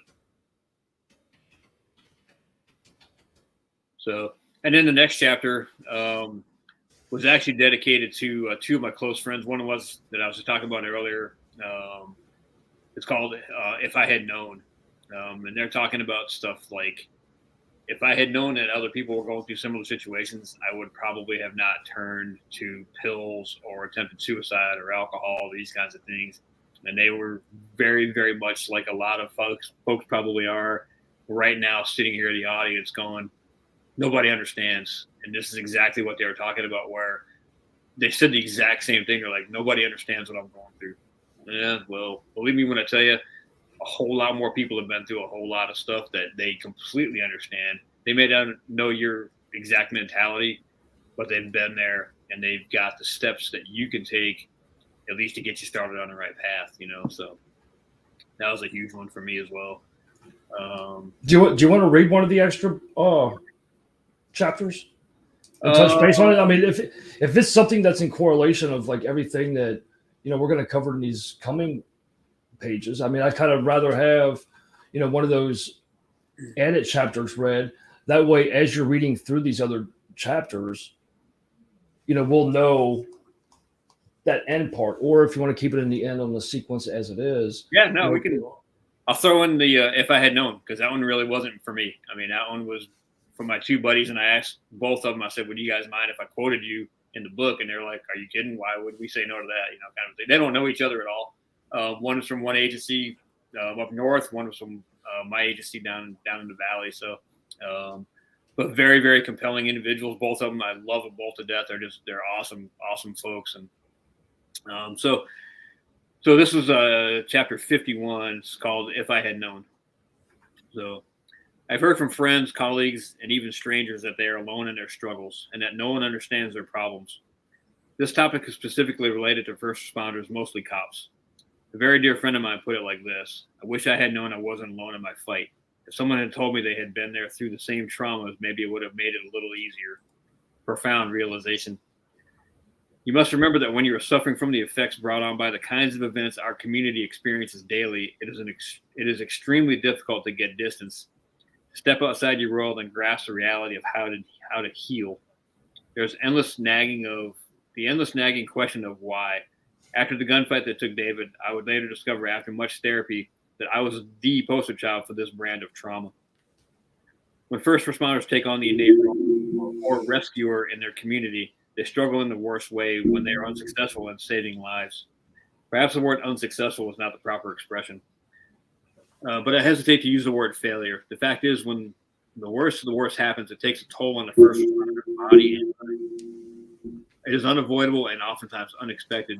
Since we are supposed to be the strong ones, healing starts into knowing that this is to be expected and that a lot of others have been through it too. That does not mean it is not exceptionally important for us to take care of oneself. Another of my closest friends asked this question. Why do we find it okay to ask for backup assistance on the street during a call, but we refuse to ask for help in our personal life? Great question. The RoboCop mindset.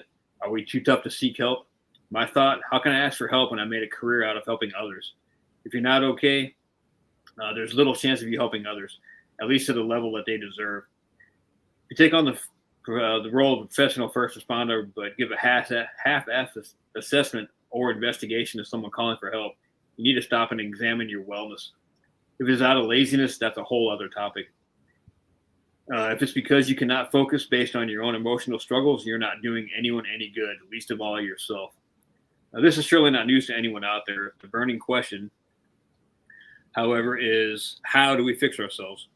Well, the first step, of course, is to lay down the armor and accept some sort of defeat. We are tough, cops and firefighters alike, and few will doubt our abilities, or else we would be doing something less dangerous with our career. But long after the mental toughness has been mastered, the emotional side of things starts rearing its ugly head.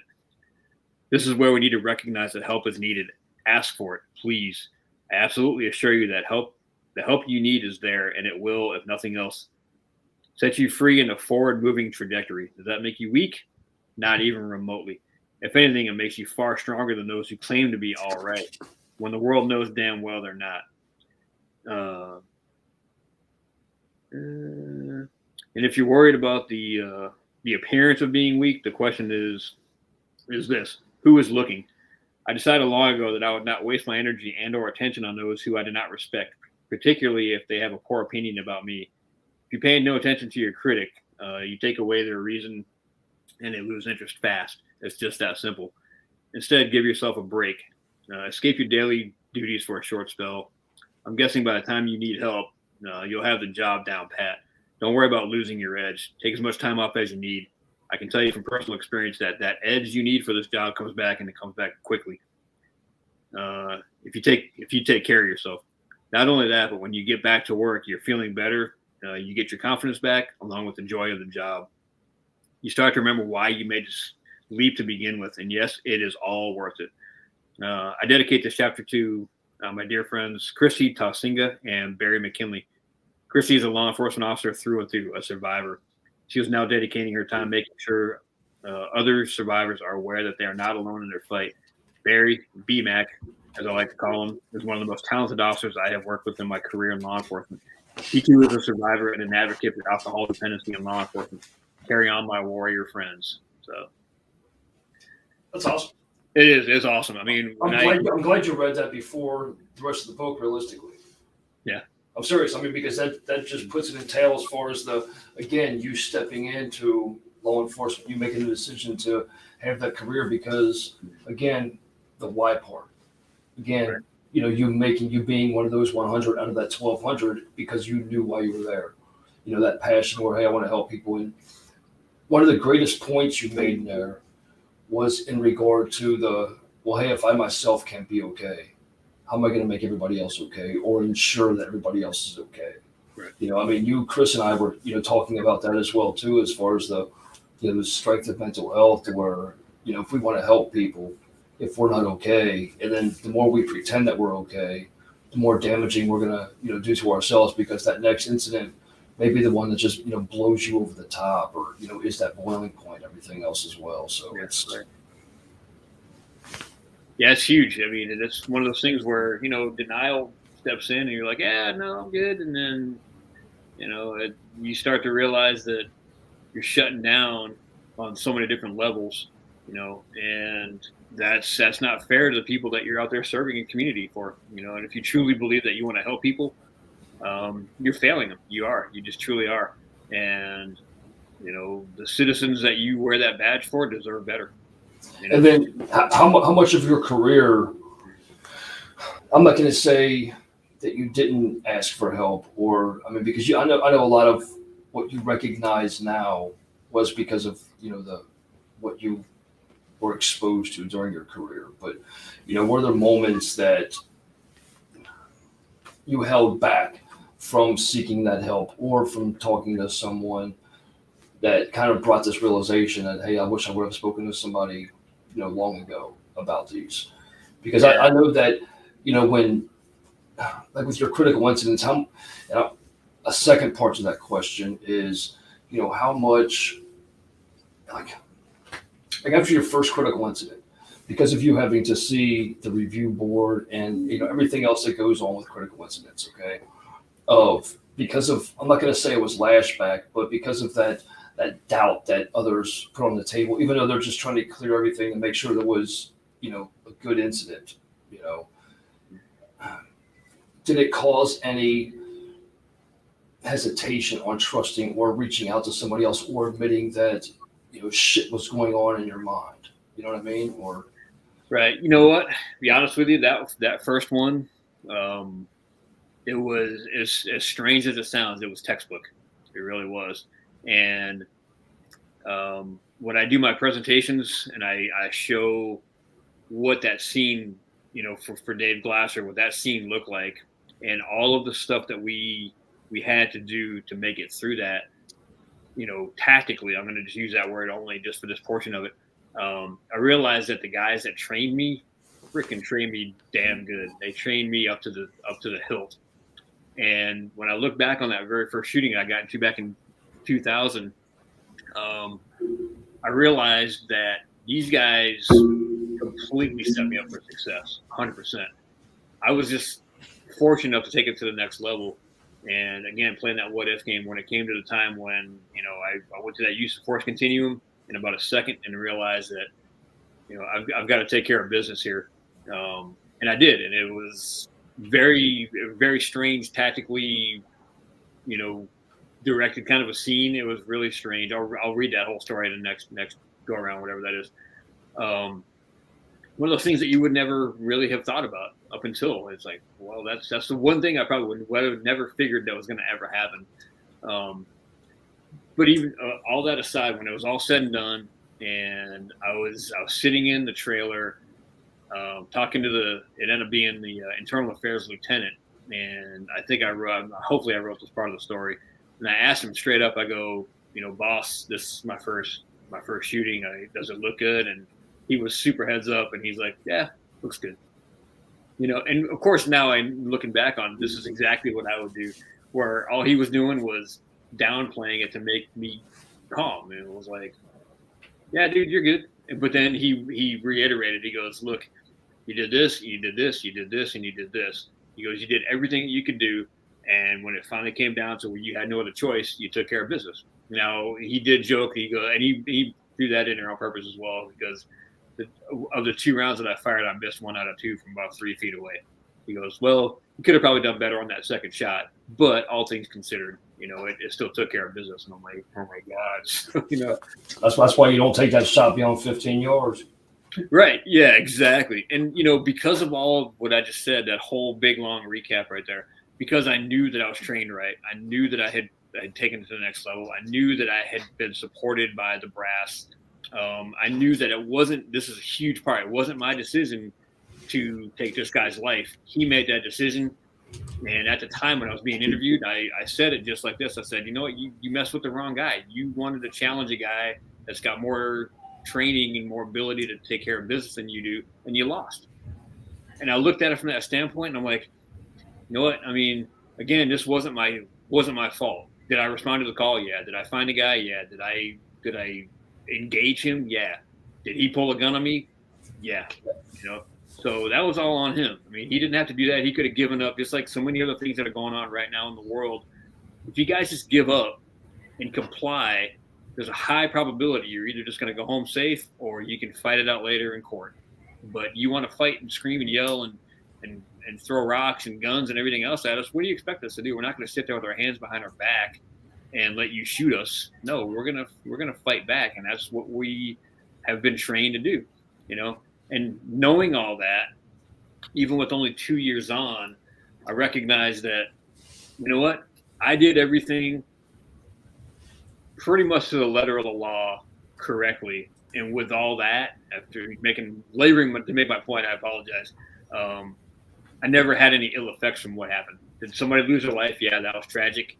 But it was one of those things where it's like, look, man, I've got a family to go home to. You probably do too. You made the choice to not go home to your family, and I'm not going to let you beat me. So, 100%. And you don't know how many arguments that I get in with people about the whole comply thing. Everybody's like, oh, that's just BS. They're not, people have this mindset again, like Chris and I were talking about, as far as the, how much media, plays into that, to where, I don't tolerate, I speak on facts.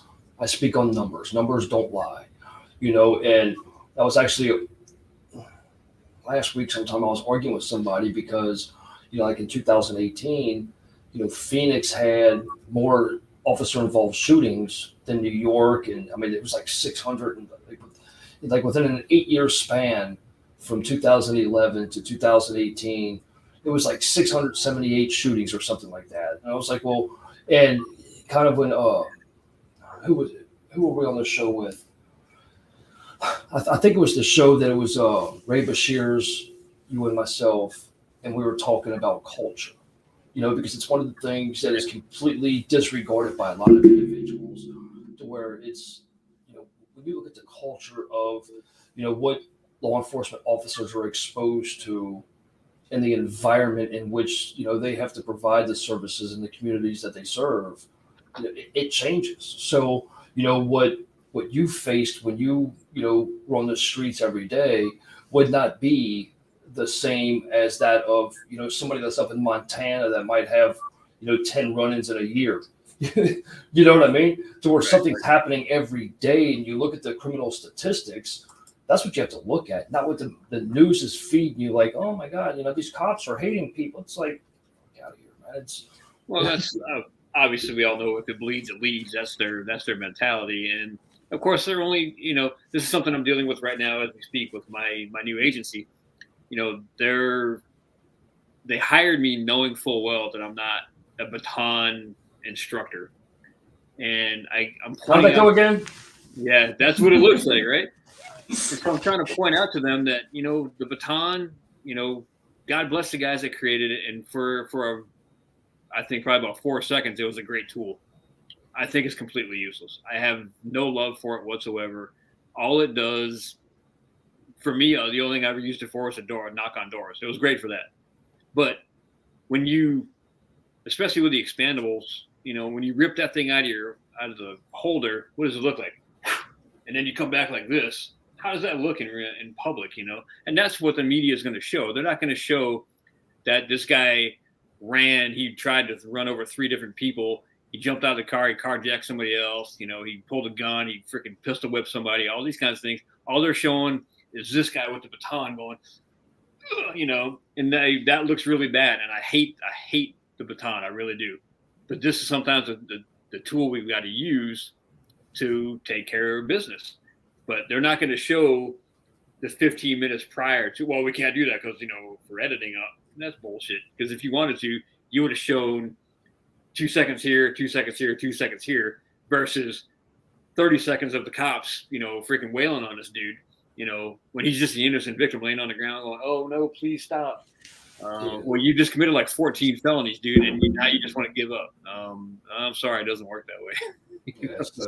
That's the thing, though, too, is like, there's good and bad in it all, but, the good always outweighs the number of individuals that are out there just, destroying people or intentionally, just bashing somebody down. Like you look back in the old Keystone Caper days where they had freaking baseball bats for the batons. They were teeing off on people for real back then. It was like, okay, yeah, but in the same sense, it's like it looks like complete violence. But when you have somebody that's under the influence, to where 2 or 3 good whacks, isn't doing it. So it takes that 4 or 5,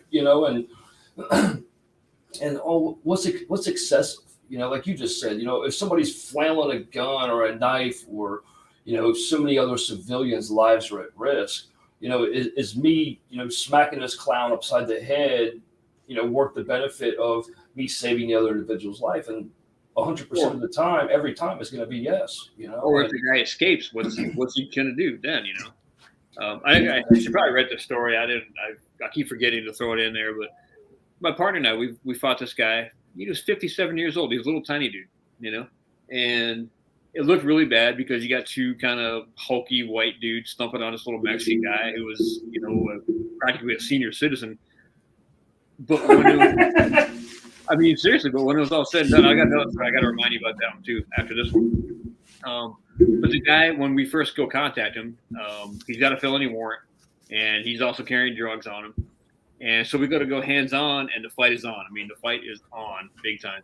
And the first thing he does is reaches for a knife. We're able to, we're fighting him, get the knife out of his hand. We get that chucked over. He's got another knife in his back pocket. He gets that one out of his pocket. So we're, freaking doing the arm bars and all this kind of stuff. We're starting to get him on the ground. Now in his other pocket, he's got a pair of freaking scissors. He pulls the scissors out of it, and we're still trying to fight him and get. And he's a little dude, which I can't stand fighting the little guys. He's able to maneuver his arm back, and he pulls the scissors out of his pocket. So now I've got to disarm him with the other scissors. Then his hat falls off, and he's able to break away, and he dives for the hat. And he's got a razor blade in the freaking hat. Then he starts trying to slash at us with this freaking razor blade, and it's like, oh my God, this guy's got 4 weapons on him. Oh, like a cartoon. Yeah, it kind of was. And now, of course, you got two dudes, and they're thumping on this poor little old man, who's wanted for a couple of different felonies. And it's like, well, I get it. It looks pretty bad, but even worse than that. Okay, I got to tell you this really quick story.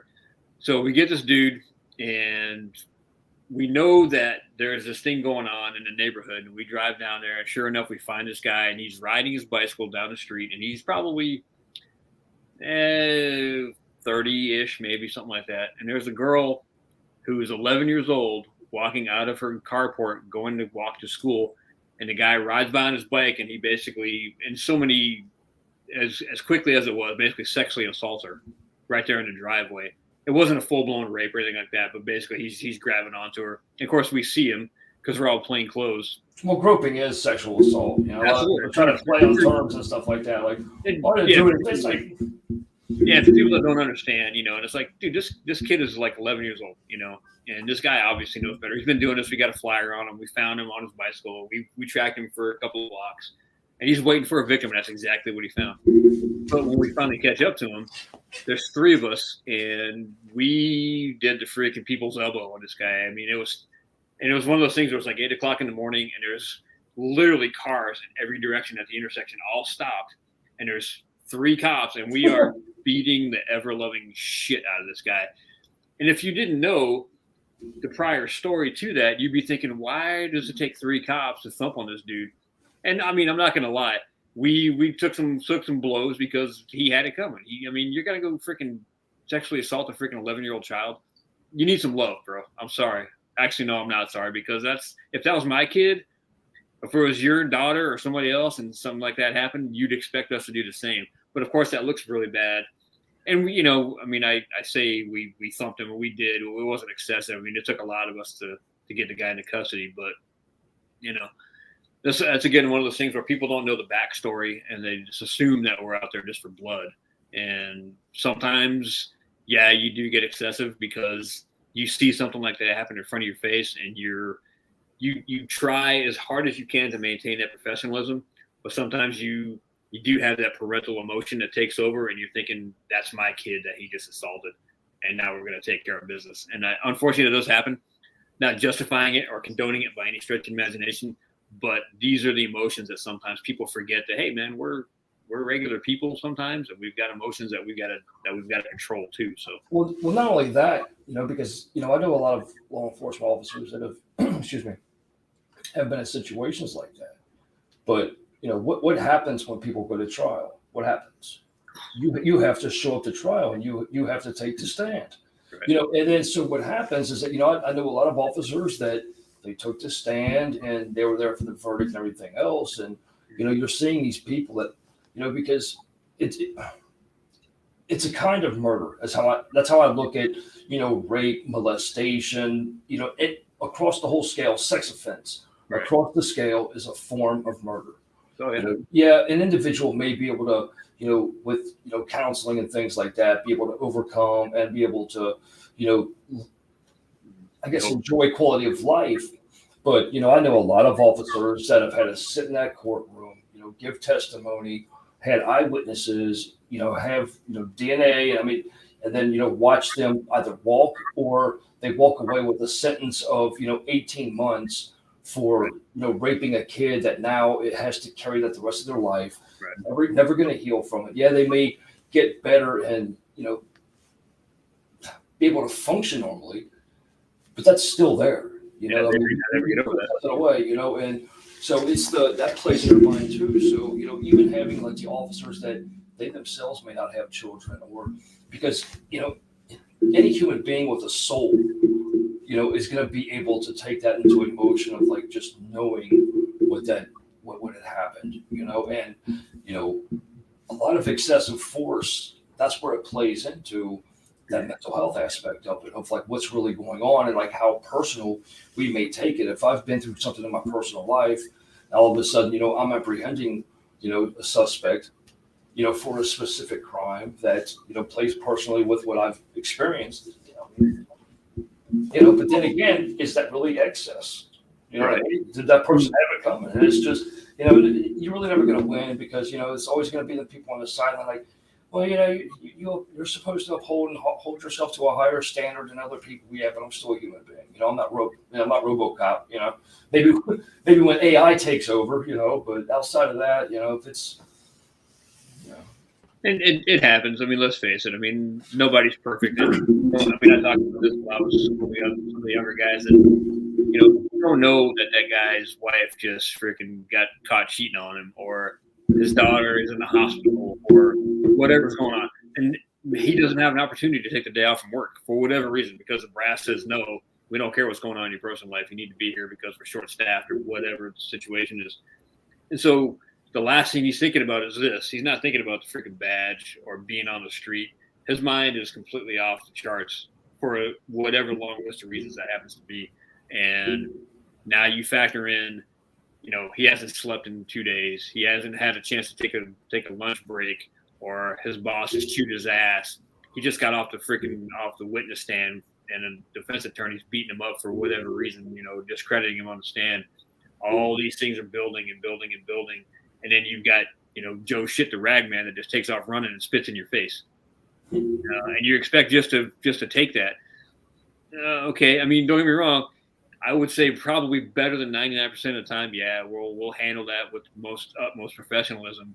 But there is that 0.5% of the time when it's like and this is something I don't know if I talked to you about yet or not, but I got into it with a biker guy, and it was one of those things where he caught me on the wrong day. I caught him on the wrong day, and it was like just, one of those bad situations that just got out of control in seconds, And those days happen from time to time. And sometimes when you're in it, you don't recognize it. You don't recognize that, hey, man, I need to just freaking drop a slip and go home or whatever. Or you don't have the opportunity to, Dave Uribe was killed back in 2005. And, I knew that I didn't want to be there that day. I wanted to go home. I'm like, I can't. Dave was one of my good buddies on my former squad. Really, really good guy. Got ambushed. Same kind of a situation as Dave Glasser. And I couldn't deal with it, and I'm like, but I knew that the bad guys are still out there on the loose, and I can't just freaking leave. I've got a responsibility to be out here trying to find these guys, and God forbid I had gone home and somebody else got shot, and I could have been on that watch and missed out on that opportunity to help save somebody. I'd never forgive myself, and these kinds of things happen. I mean, it's a roller coaster of emotions that sometimes you just have to, unfortunately, put on the back burner for the time being and fight through. But then if you don't recognize those things and you don't go back and fix that kind of stuff, that's when it becomes a problem. So, well, on top of that too, because a lot of times it's what's going on at home. A lot of officers take that to work. It's like a lot of officers, we refuse to wear like a wedding ring or anything else like that because of the personalization that a subject may apply to you or try to use that against you and stuff like that because it's all a mind game and things like that. All of a sudden, the spouse finds out that you're not wearing wedding ring, and it's just like it's part of the job and things like that. Where a suspect that essentially that I could be putting them away for 30 years. You know what I mean? Knowing I got family and stuff like that. It's just there's a whole psyche behind it all. But then our families don't understand why we make the decisions that we make. And all of a sudden it's like so you got that playing as you're sitting there trying to go about your day and everything else. And it's like baton.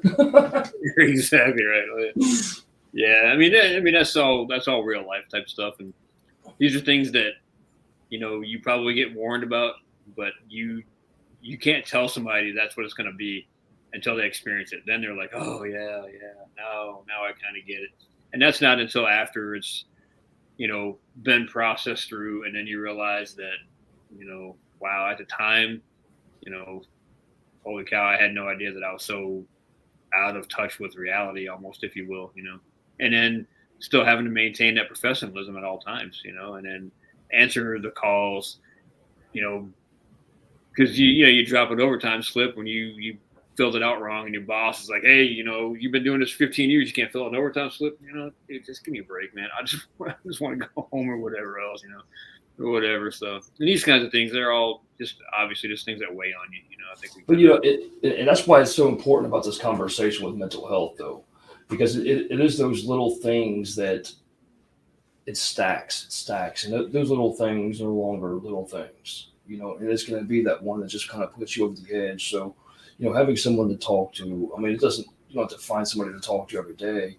Like you brought up in your first broadcast in regards to, I don't care if you want to talk to a dog or somebody, but at least somebody that can give you some positive feedback. But I mean, we all need someone to reach out to. I mean, human beings, we're social beings. We need that connection of some sort and things like that to where, in law enforcement, I mean, there's so much that somebody that's not in the field, they're never going to understand what is seen every day, Right. I agree. And that's why, like, sometimes I do try to, add that extra, I'm not going to say the scare factor, but, to kind of intensify what the reality is that, officers go through on a daily basis. Yeah, So. oh yeah, for sure. And for the guys that sometimes forget, I mean, luckily I was never that guy for the most part, but always, remember the things that you love outside of work. And that's hugely important, because don't get me wrong, I mean, I love nothing more than going to the range and shoot my rifle. I mean, I had a ball doing that, especially when I was doing it full time. On the range, it was the greatest thing ever. But that's still connected to work. Even though I was doing all this really fun stuff, competitions and all this great stuff, it was cool. But that's still all work related stuff. So having to take the time to separate yourself and remember that. I was reading a book the other day. It's talking about this officer. He asked him, what's your passion when you're off work? He's like, oh, fishing. I love fishing. I'm fishing all the time fishing, going, and everything else. And he goes on and on and on about it. And he finally corners the guy and he goes, okay, you keep talking about how you're always out there fishing. When is the last time specifically you got on your boat or whatever it is and went fishing? And he's like, about 2 years ago. Holy shit, dude, and you are so wrapped up in what you're doing, you've forgotten to live outside of the department, and you absolutely have to do that. I mean, there's no question about it. You got to escape and go do things.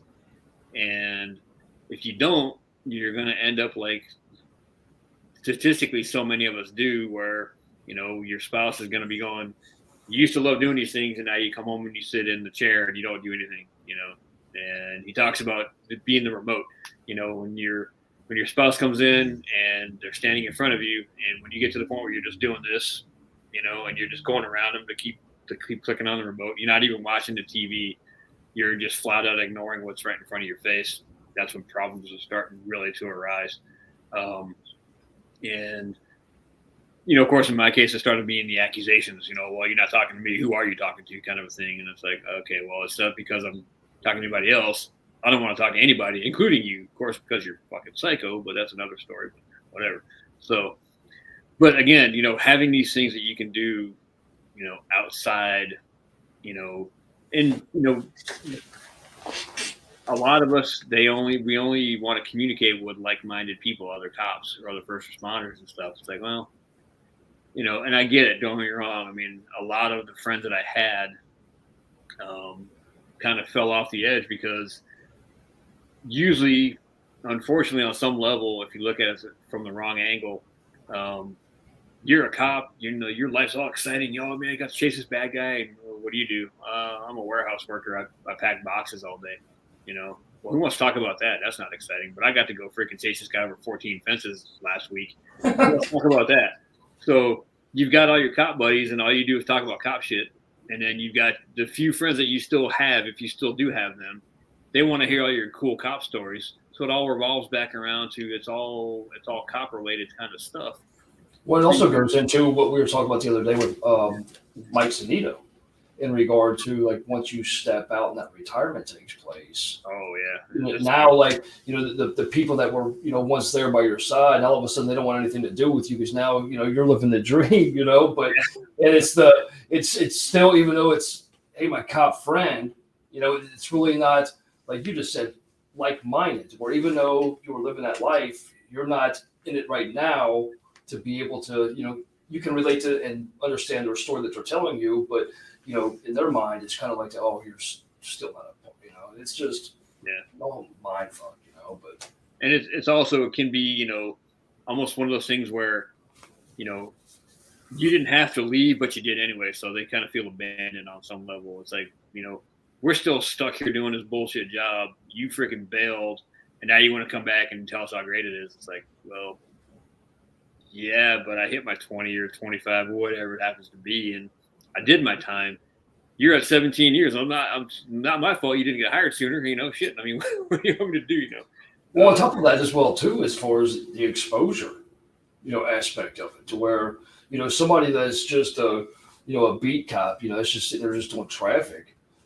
They're not going to be exposed to or have. I'm not going to say the trauma, but I am going to say the trauma that the detectives may have to go through, or the NARC guys have to go through, or SWAT has to go through. When you're seeing that intensity, to where it's like compared to everything else, it's like you're just chasing squirrels and taking pictures, opposed to what I'm out there doing. Even though we're in the same career, it's just that it's like you're all day you're just pulling people over, just like directing traffic, right. And they can have careers for 10 years to where they've never been exposed to any kind of high intensity trauma, and it's just there's some that fucking it's like shit magnet here. Where you're exposed to on a daily basis, to where it's just that's the normal for you. And that's just like, oh.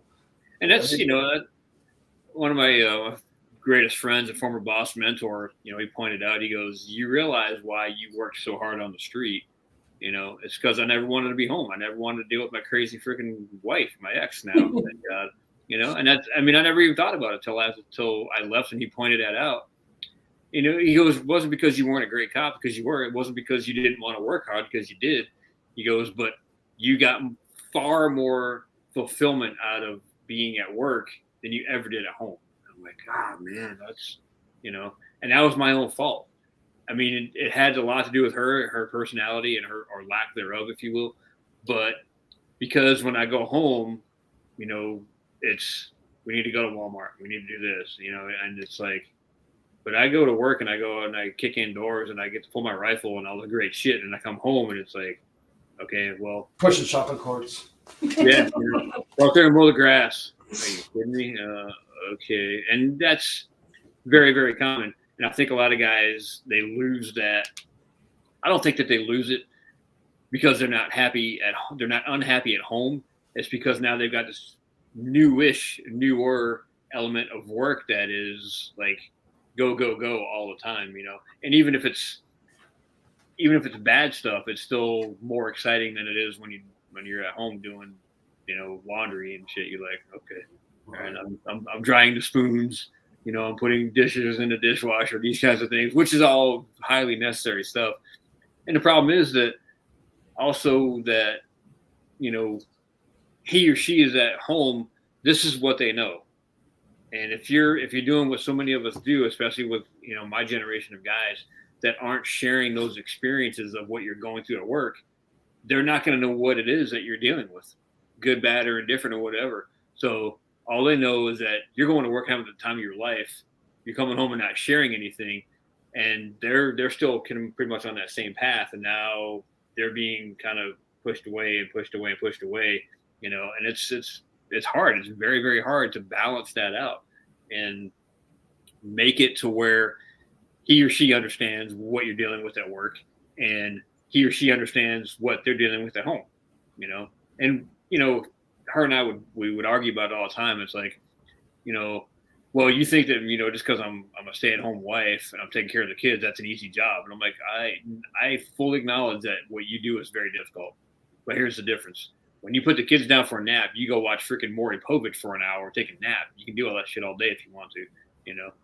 Where with me, I'm on a freaking perimeter for 4 hours. It's 120 degrees outside, and I'm wearing 25 pounds of gear. I don't have an opportunity to take a freaking break, And that was one of those arguments that was never going to get won, because she believes what I'm doing, and she understands on some level, and I agree with what she's doing, but I'll never understand on her level. I'm like, dude, if I was home all day, dude, I'd be freaking sitting around in my PJs doing nothing too, which of course is not true at all. It's not in the least bit true. And, I can hear all the wives, you son of a bitch, you don't know anything, and even Natalie's over here saying, I'm about to get slapped. But it's absolutely true that we don't appreciate oftentimes what it is that's going on behind the scenes when we're not there. All we know is that we walk in the door and it's, hey, we need to do this. Hey, the kids need homework. Hey, we need to go do. Hey, who would want to stay home, like building popsicle houses and stuff like that? You know what I mean? Right. Yeah. Dinosaur outfits running around the kid like a giant kid. Like, yeah, we got to go to Michael's because the kid needs stuff for the project. And it's like, dude, okay, you realize I drove an hour to work. I drove an hour home. I've been in a patrol car for like 8 hours. I've been. Now I want to get home and get back in the car again. No, give me a break. Well, on top of that too, though, I mean, there's things that a lot of individuals don't want to have to relive. You know what I mean? It's like I don't want to talk about it, to where it's literally I don't want to talk about it. Because then you're reliving it in your head, that scene again, and all of a sudden now you're just thinking about it again, and it makes that situation sour. To where it's just that a lot of times it's I'm not going to say sheltering the family from what's been exposed. Where we spoke about this before about sometimes we have to let individuals know like what goes on, but in the same sense they don't really have to understand the intensity of it. They're saying right. But it's I think part of that's also denial. I mean, when you obviously you don't want to relive, you got to pull a kid out of a green pool. You don't want to have to relive that, but by and this is the big misnomer that by not sharing that with your significant other, you're protecting them. No, you're not. You're not doing it. You're not doing a damn thing to protect them.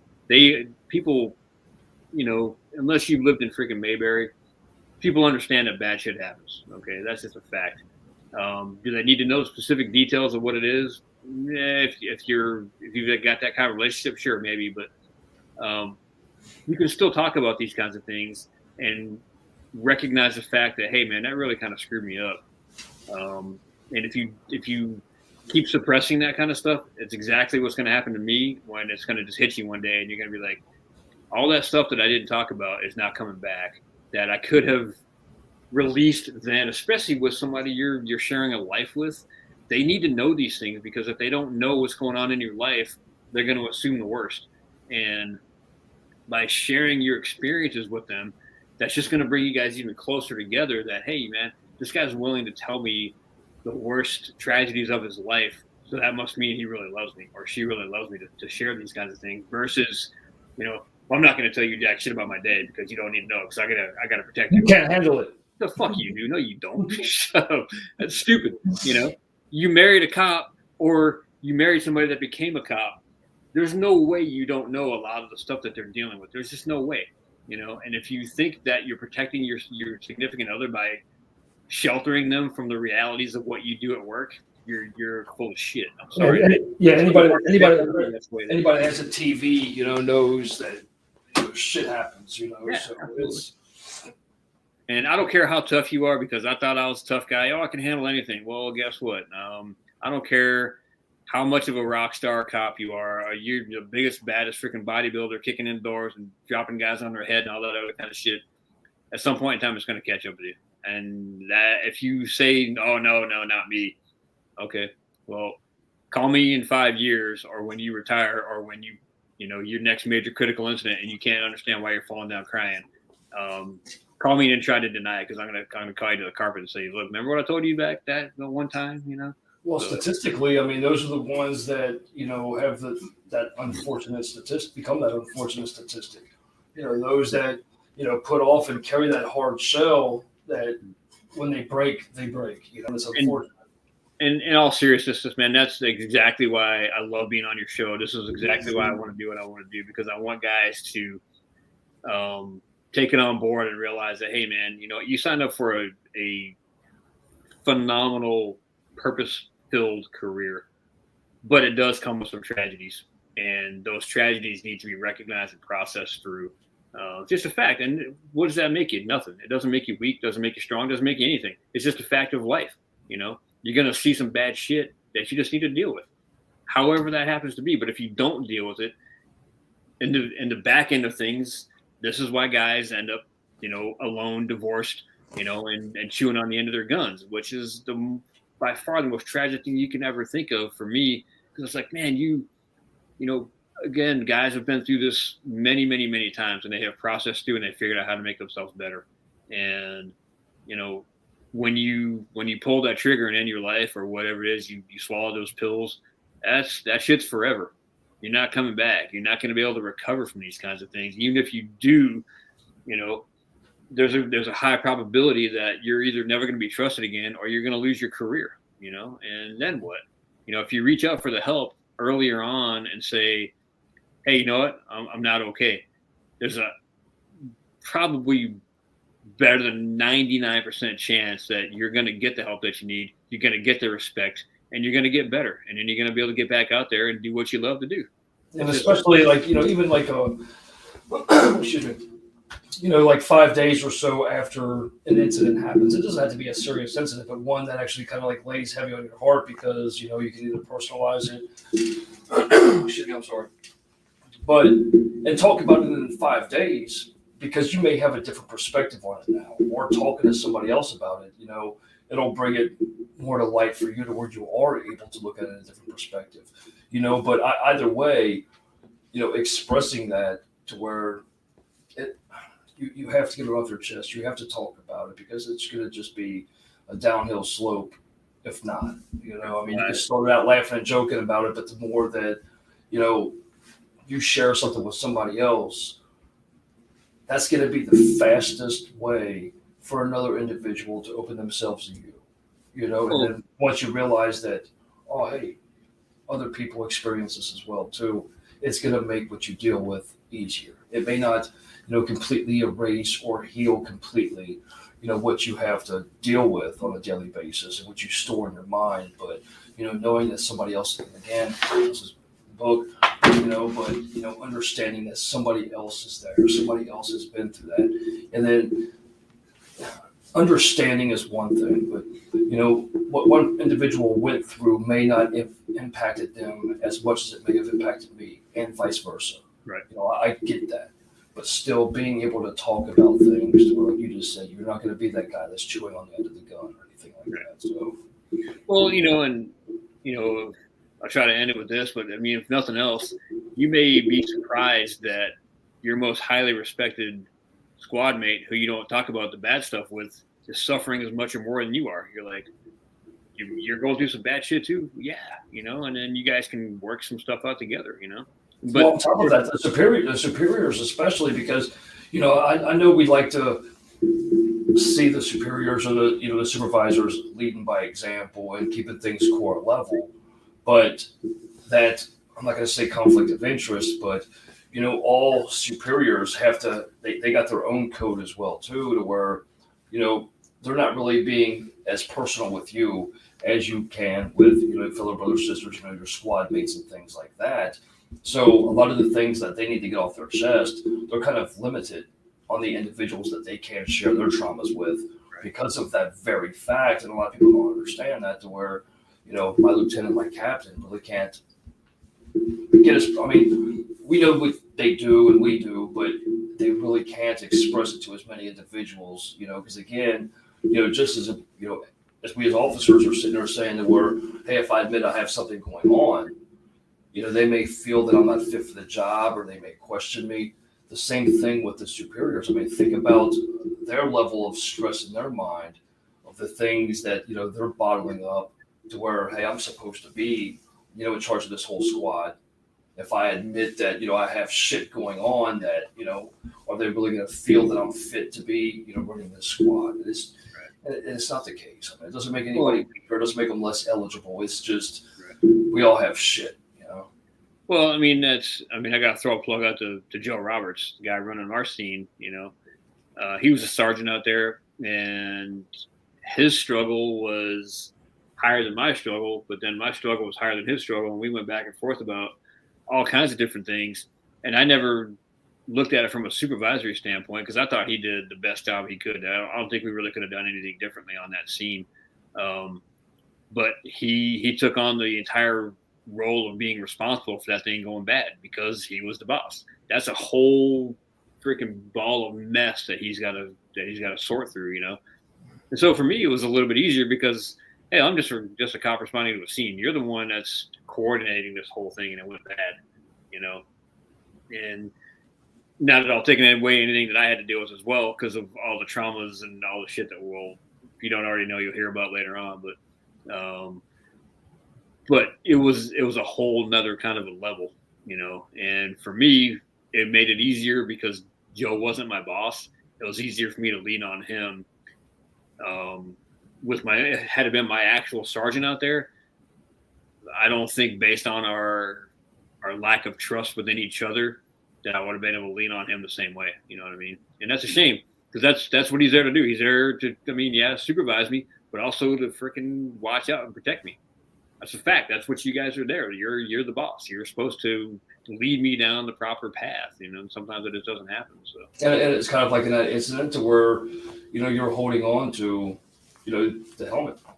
You know what I mean? To where, a lot of times it was that, I'm not going to say security blanket, but, because we haven't reached out to other individuals, sometimes we have that thing of like what makes us feel safe, to where it should be our fellow brothers or fellow sisters, but, and especially like the superiors and things like that, to where it's the first thing that, hey, I need this protection, and that shock going through there, to where, what else can I hold to that, I deem as far as my safety, my protection, and things like that. So that's so weird. I still don't know why, for guys that don't know about the helmet story, why it was the helmet that was my security blanket, and that's exactly what it was.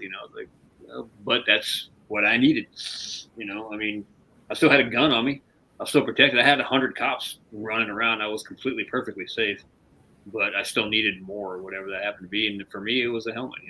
For some other guys, it may be, a place. It could be in the Mac van. It could be in your patrol car. It could be someplace where you just feel safe. It could be, your safety net is getting on the phone with your wife or your husband or whatever. I'm not going to say what it is, because it's going to be different for everybody. Every circumstance is going to dictate your response in a different kind of a way, and you're probably not going to know. Like in my case, even though she's now an ex for obvious reasons, as soon as I heard her voice on the phone, I lost my shit. I started bawling. I'm like, "What the hell is that all about?" And I've made that call multiple times before, and I don't think it was necessarily because it was her voice. I think it was just because it was a voice, and it was somebody else that wasn't there, that didn't know, and that feeling of immediately of, are you okay? And that was it. It's all took, bam, done. So I think if I had called my daughter or my son, it would have probably been the exact same kind of a thing. But because, of course, my youngest was still a teenager at the time, under 18.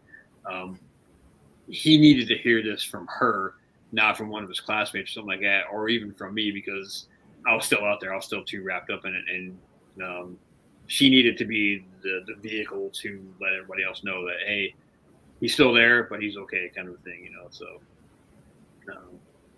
but that doesn't always happen that way, unfortunately. So, anywho, well, hey, what do you think about wrapping this thing up, man?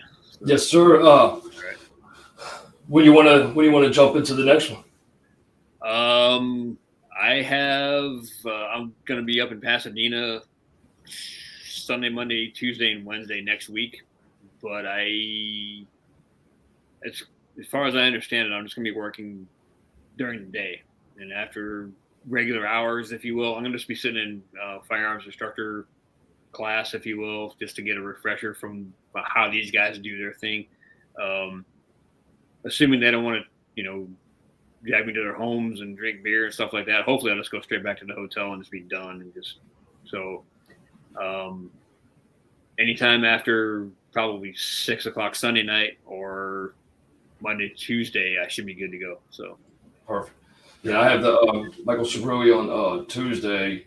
Monday we're doing Sam Livingston, and I have a whole list coming up. We still got to do the Troy and everything else too, but I always like you to join on as well too, because you always add the extra insight and everything else too. But we're gonna get this thing ramped up and going. So I have a few more commercials to put out there as well too. So like any kind of insight that any kind of messages that you'd like to put out there, because I'm actually going to be taking all of these. I'm getting everything ready to where I can put it on different streaming platforms as well too, outside of just like the social media platforms and the websites, and I mean it's sitting everywhere. So there's I kind of target everywhere, and it doesn't matter if everyone sees it.